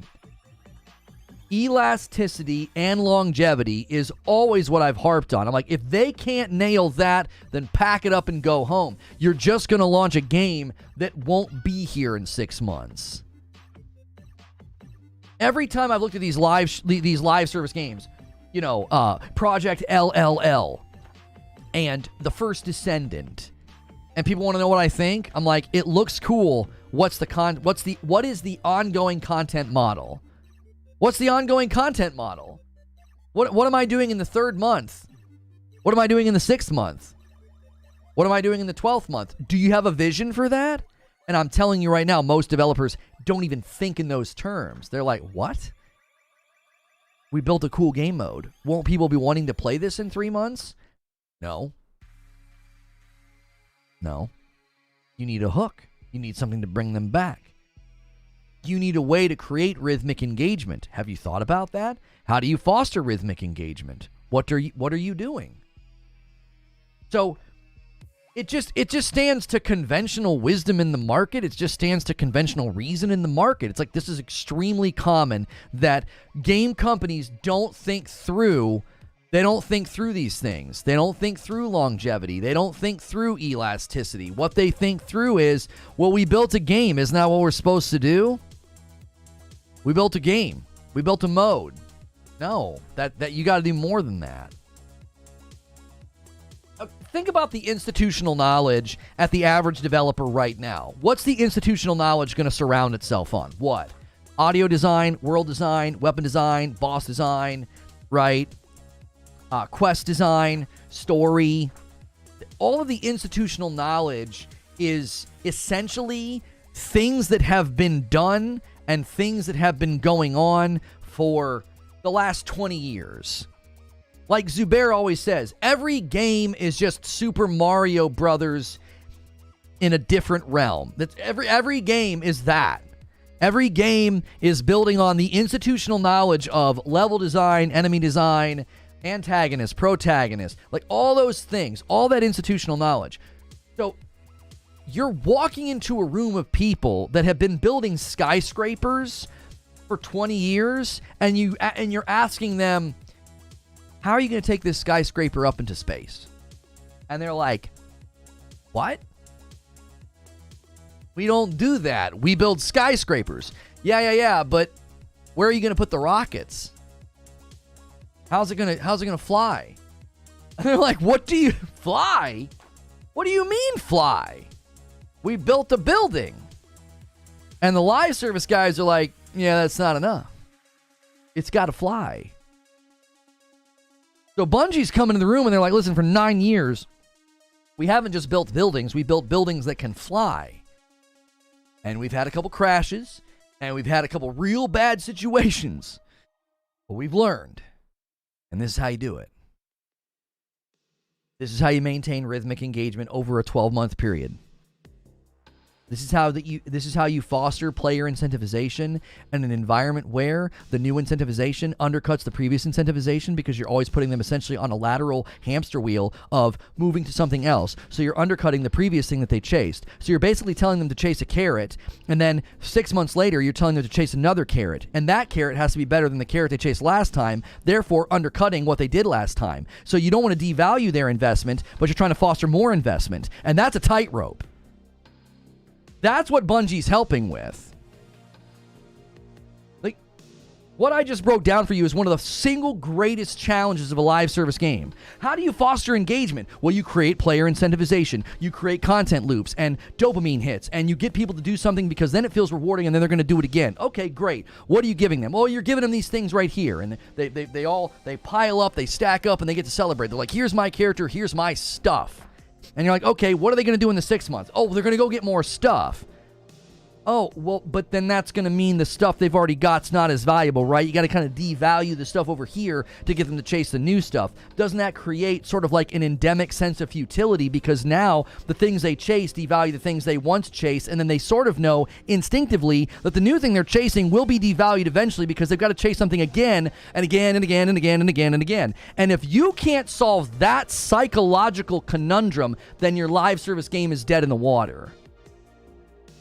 So when people are like, I can't believe Bungie did this, and it's like, Bungie has solved one of the greatest inquiries of our time.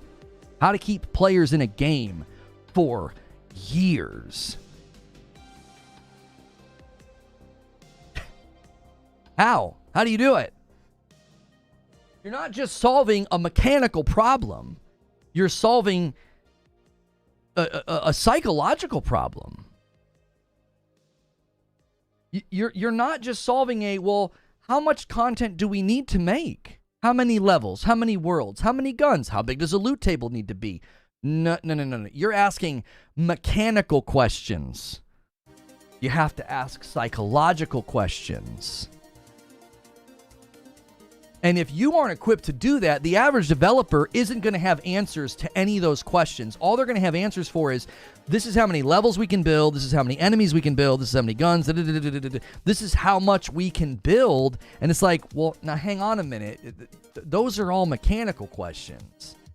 Those are all mechanical answers. You're answering a psychological question with a mechanical answer, and that doesn't work.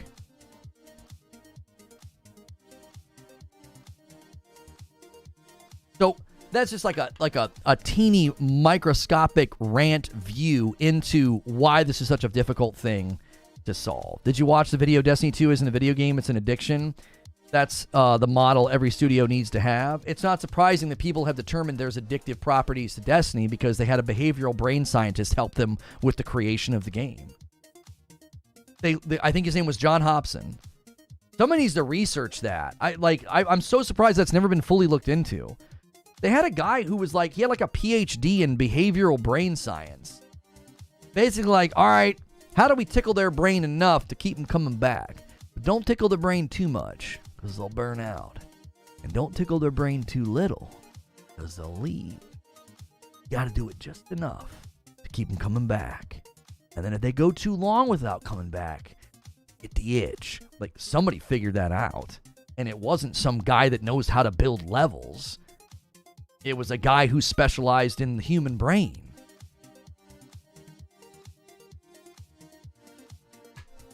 They did that for Destiny 1. Destiny 1. Hang on. Guys, we are going to be going to a premiere in 30 minutes, and we haven't missed this goal since like November of last year. Help us keep the streak. Give some members. Let's get it going. Let's pay it forward so people can come with us. Every 25, I give 5. We had a huge day yesterday. We hit the 25 today. I'll gift 5 more. We'll get more people into the fold. Call of Duty games until 2027. Debrief. There we go. Call of Duty. Where's the game I want? There we go. Modern Warfare 2. There is a John Hobson with a PhD who writes about game design. I forget where I read it. I forget where I saw it. That man was involved at the ground level at Bungie when they were designing Destiny. He was involved at the ground level. That's why that game ticks the way that it does.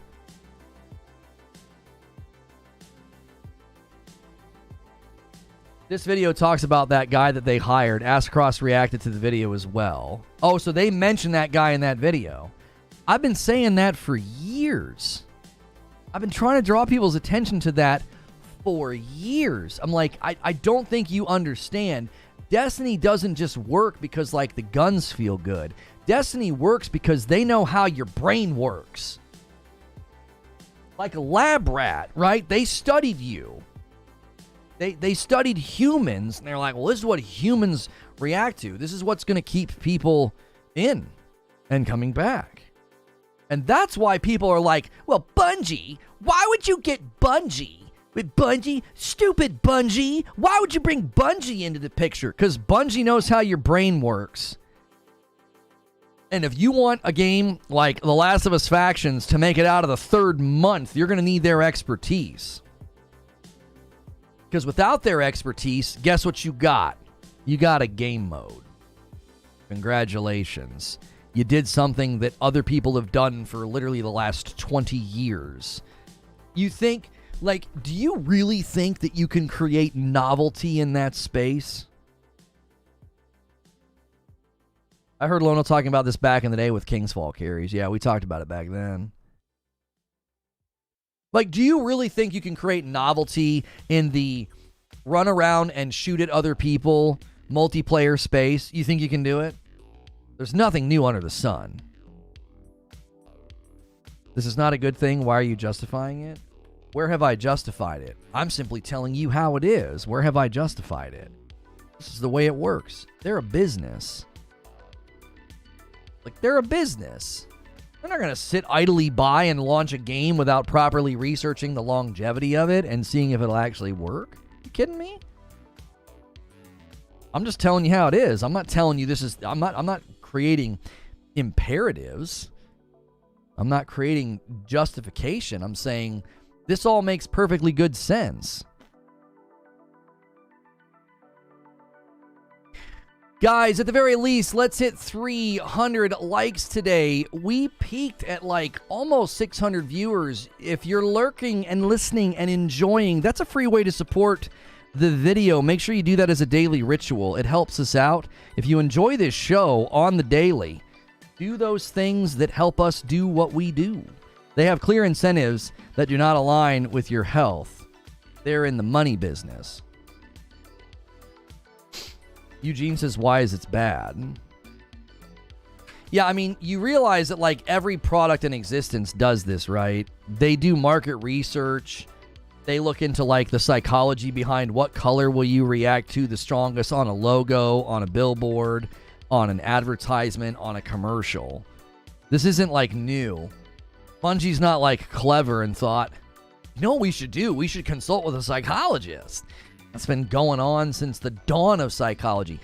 Research the history of marketing, and when they shifted away from descriptive informational marketing to feelings-oriented marketing. Like, look into that. Just, watch a documentary on it, find an article on it, and just look at the history of how psychology as a soft science, how it impacted just marketing in and of itself. Getting you to buy something. It's no longer, this is a marker. This marker has green ink in it. This is a dry erase marker and can be used on a dry erase board, and then you can erase it. This marker is going to make you feel great. You're going to be cooler than the guy next to you with the red marker. This marker will add to your status. They use psychological trigger words. They try to get you to think that this marker is going to change your world and change your reality. Whether through ease, comfort, convenience. Ease, comfort, convenience, status. They're going to get you to buy this marker because without this marker, you're less complete. So every company's doing this. This isn't like a new concept. It's not a new concept. It isn't. So I don't feel like Bungie's doing something like unethical or wrong by saying, well, we want people to play our game. We'd like them to play it more. The more they play it, the more money we make, the more solvent our business is, the longer we get to stay open, the more people we can hire, the more people we can pay. Think of the amount of jobs and the amount of people that have made a living because that game's been around for 9 years. It doesn't exist on a binary like, well, because they do this, it's automatically wrong. It's automatically bad. Like, really? A successful business model that's employed people for almost a decade? Why is that wrong?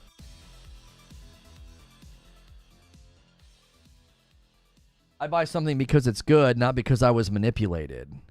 I mean, I think if you think you're that awake and you never buy anything because you've been manipulated into thinking it's good... until you find out all the research that has gone into how to set up a grocery store. Yeah, like there's literal psychological studies into how grocery stores are laid out to maximize your time in the store and how much money you spend.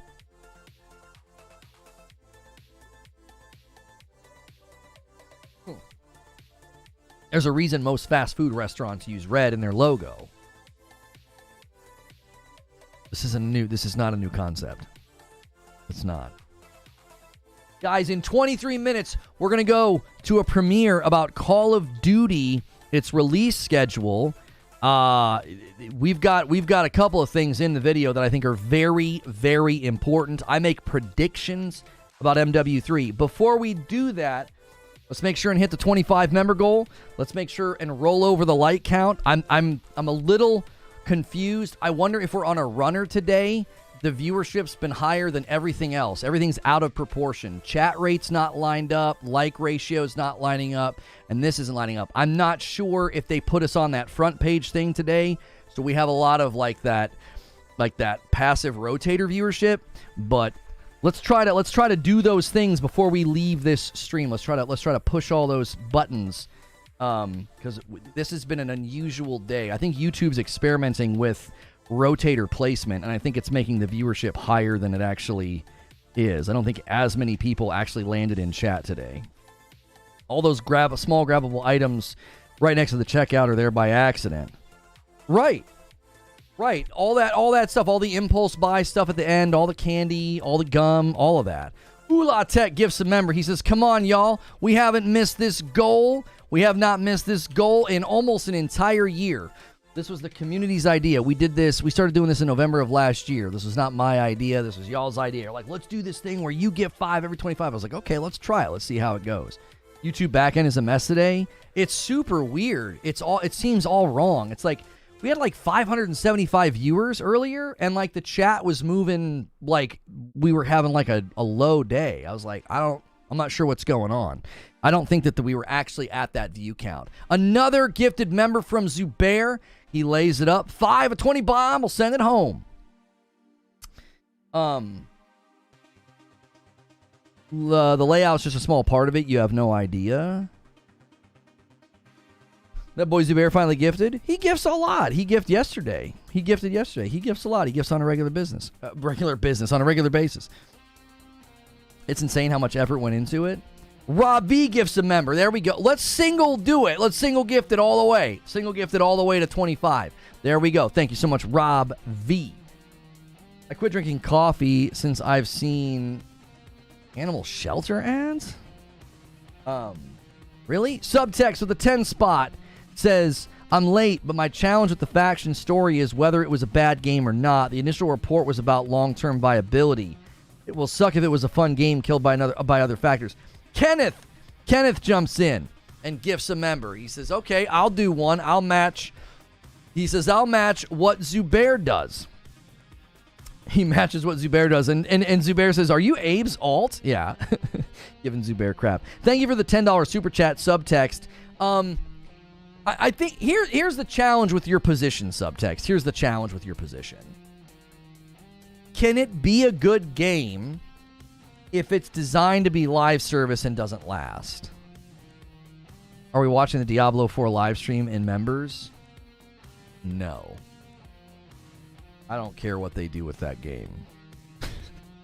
Last couple times I covered their live streams, we absolutely tanked because no one gives a frick. Everybody's mad. I don't have any interest in covering that game anymore. DK Bager with a gifted member. Thank you so much. I've grown a little tired. It's become a loathsome thing for me to invest a lot of coverage and research and energy into a game that craps the bed. It's gotten a little tiring, right? Halo Infinite? No. New World? No. Lost Ark? No. Diablo 4? No. Tell you what, I'm done. I'll tell you what, I'm done. I'm done trying to find a game like that, right? No game's worthy of that kind of investment when we've been burned that many times. Kel Swiss comes in with a gifted member. Thank you so much. Like, I like video games. I like covering video games. I don't like giving a game a bunch of airtime and then it falls flat on its face. Like, how many games are going to do this? Bennett Moore, I can't talk, comes back in on a VIP, and Eric Chobdra gifts 5 members. Thank you very much. He's the first 5 bomb of the day. Thank you very much, Eric. You need a new job then? Oh, no, I don't. I'm not doing that ever again. I don't care what the frick the game is. I'd rather the game surprise us.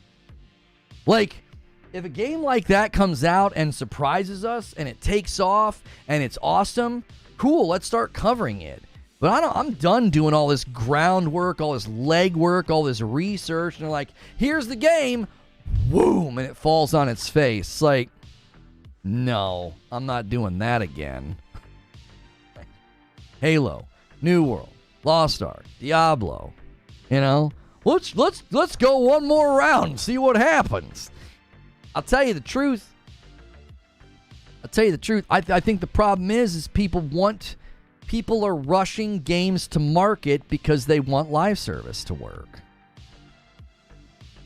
That's what's going on. Now, I don't necessarily know if like Lost Ark was rushed or if Diablo was rushed. Oh, Kyle Wilkerson ups the ante. He says, I'll see your 5 bomb and I'll raise you a 10 bomb. So generous. Thank you, sir. Taking us all the way to 24. You're the best. With all the dead live service projects, does anyone really know what the secret is to live service? Even Bungie has only done it once in a genre they know.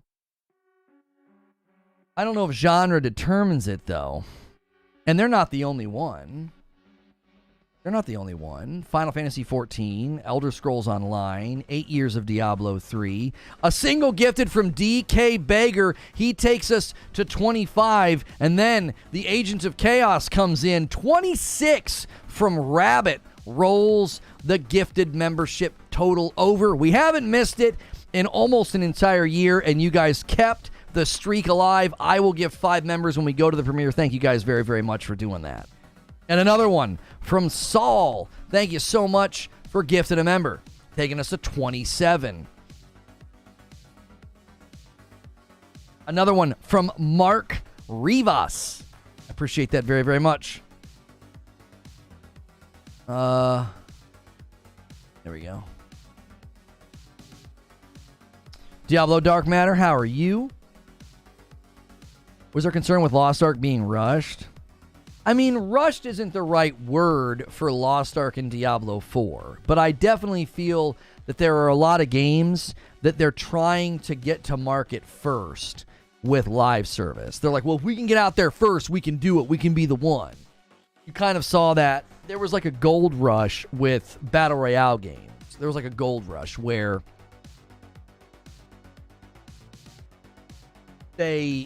Dr. Disrespect Studio shows gameplay of combat racing game. They're doing another game, really. Midnight Ride.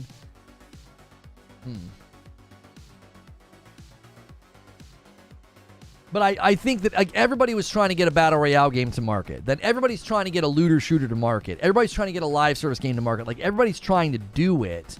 And I think the difficulty is you're seeing why the games don't last. You're seeing why they don't have legs or longevity because they're just trying to get to market first.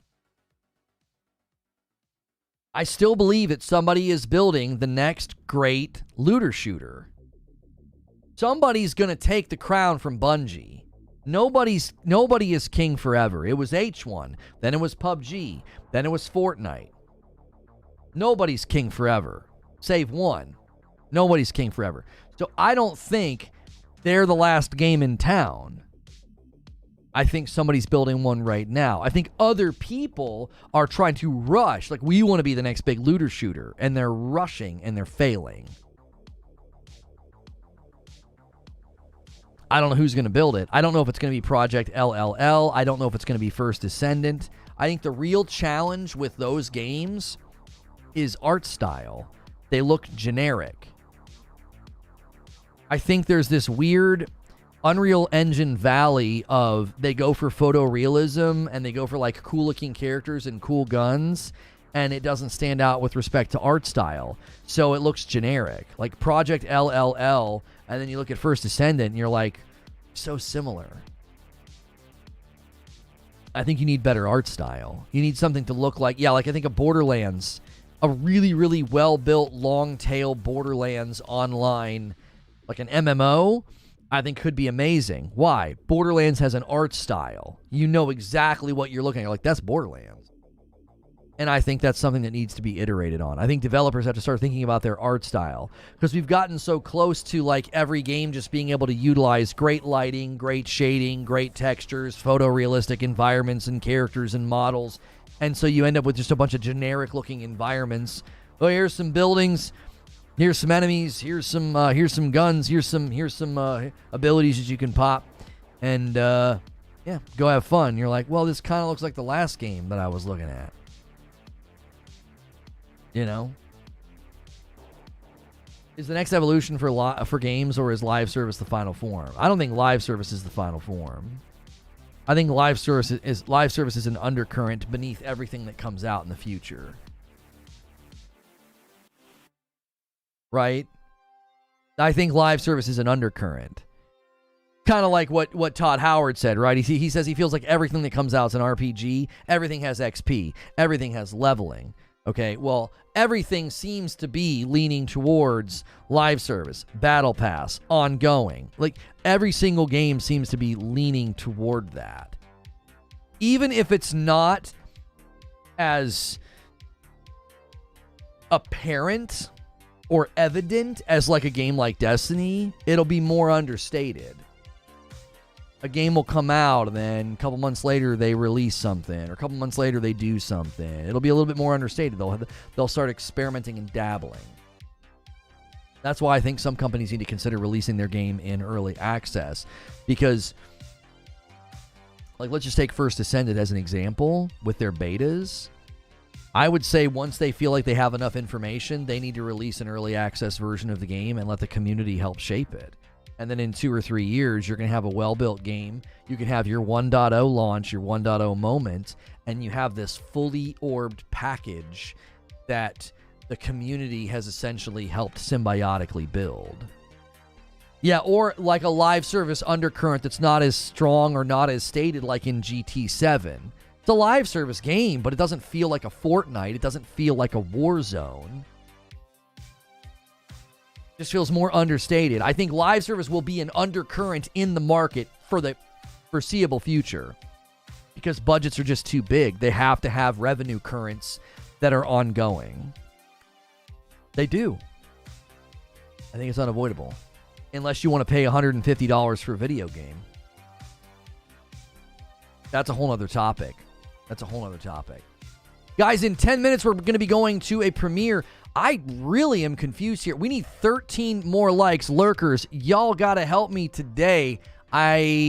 We've stayed so steady today, too. We have stayed so steady. Such a great turnout. But we got to smash that like button. We got to have at least a semi-good like ratio. You got to. Or YouTube will smack you. They'll say, hey. They'll say, what'd you do? Your video must suck. And I'll be like, we had a great conversation. My video didn't suck. And YouTube will say, it does suck. And then I'll have to cry. Also, there's never need to engage with live service. You could have bought the game on launch, put 100 hours in it, and been done.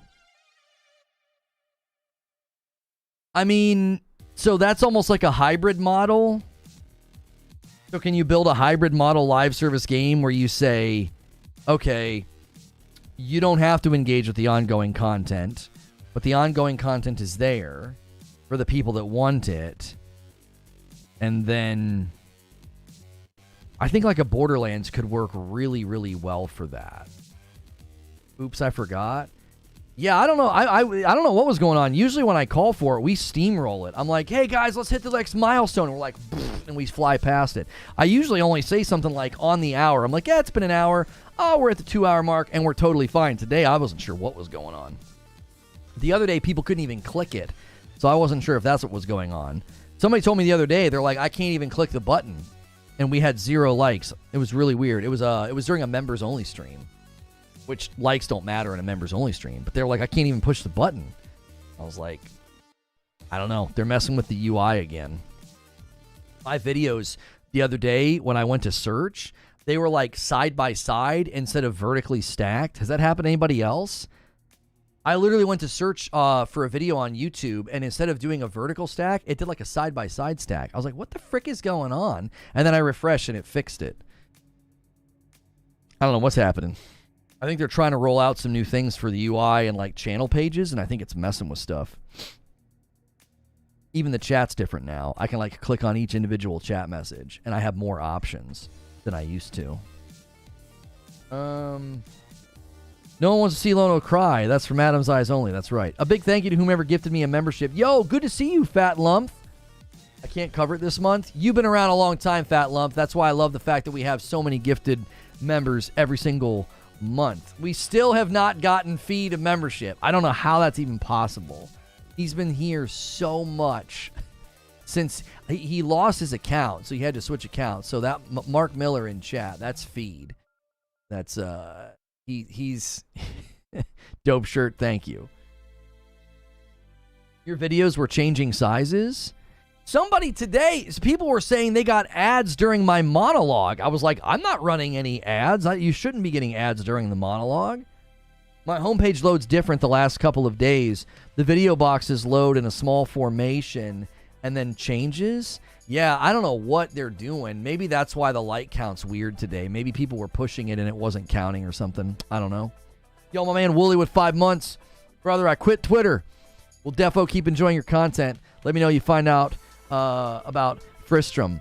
I mean, I'll do what I can, Wooly. I don't even know how I would get into touch with him. I mean, I obviously I could tweet about it and say, does anybody know how to get in touch with this guy so we could ask him if he worked with Insomniac? He might not be able to say. He might be under NDA. You know what I mean? We got one for feed at least once in the same day. Yeah, he was on his old account, though. He no longer has that account. He no longer has the feed account. He's on like a personal account. So he almost has to like recharge the loyalty metric or something weird. It's like I'm not sure what the issue is. Virilla says, hello, Lono, long time no see. Hey, how are you? Did you have a different username in the past? I don't recognize your username. Vilrillis? Please don't put the idea of a Borderlands MMO in my head. I'll get rid of all my responsibilities. Yeah, I think what Eugene was talking about is a good possibility. You build like a hybrid where you could just play. Imagine a Borderlands 4 where you can play through the base game and just enjoy it and then put it down. But then there's this long tail MMO arching, expanding experience after the fact. Do you know what I'm saying? I think there's something to that. Like, then you don't feel like you have to do, like he said, like with Gran Turismo 7, you don't have to. You don't have to. But you can if you want. If you want the ongoing content, if you want the ongoing format, if you want a live service Gran Turismo 7, you're good. You are good. I think maybe maybe that's the trouble, maybe that's the challenge, is everybody's trying to launch a game with live service, and what they end up doing is they launch something that's like half-baked because the live service elements corrupt the format of the content. They corrupt the delivery of the content.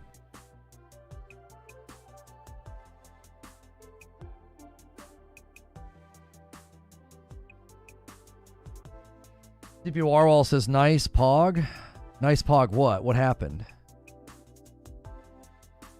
It's pointless engaging with people, trying to boost their social score. Yeah. Blue is pretty much going to ruin that platform from where I sit. Just reward bad faith impression farming. I see journalists doing it. They intentionally say something that they know is going to make everybody angry, and it's like, it's so disingenuous, you know, the whole thing. Like, you intentionally say something that you know is going to tick people off and, you know, get a bunch of clicks. I hate it. Like, even people getting community notes now is good for their bottom line. Right? They'll say something, they'll get corrected, everybody will get really angry, it'll get a community note, everybody celebrates that it got a community note, and then it makes more money. Dishonesty, misinformation, bad takes, that's the best way to make money on that platform. Seriously. They're incentivizing obfuscation, dishonesty, bias, slants, misinformation, misleading. That's they're incentivizing it. Because if you get a community note on your tweet, it like the impression rate skyrockets. So, the inmates are going to run the asylum in short order.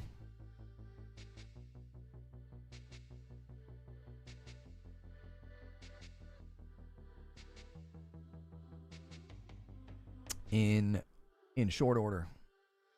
It's not going to take long. Okay, I owe you guys 5 members. I'm going to do it during this premiere. So what I'm going to talk about in this premiere is I'm going to make predictions about Modern Warfare 3 and what I think they're actually doing to achieve a cadence of games. I believe Call of Duty is returning to an annual release cadence. And I believe the way they're going to do it is going to be terrible. So I have a video about that. And they apparently have games build out till 2027. I even have a theory of what the game will be next year, and I think my theory is pretty solid, given how much they got out of the Modern Warfare reboot, where they rebooted with Modern Warfare and then Modern Warfare 2 and now Modern Warfare 3.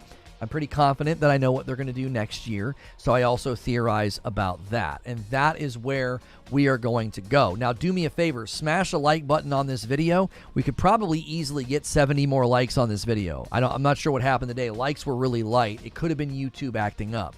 Do the same thing when we go over to this premiere. Smash that like button. Always remember to circle back on a talk show or a premiere and leave a comment, because you guys talk like crazy during the live show, which is amazing, but then this becomes a normal video. So if you ever really enjoyed a conversation and you want your input or your comment more canonized on the video, come back and leave a comment on the live stream. Do the same thing with the premieres. Always consider the fact that we watch them live together, and then you can circle back and leave a comment. Oh, Vilrillis, did you tell me who you are? Long time no see. No, I swear you had a different username. All right, I'll see you guys over there in the premiere. I'm going to click the link in chat and use that to head over, or ride the redirect and smash like once you guys get over there. And I'll see you in the chat over there. We're gonna give some members, and then when that video is over, we're gonna go to members.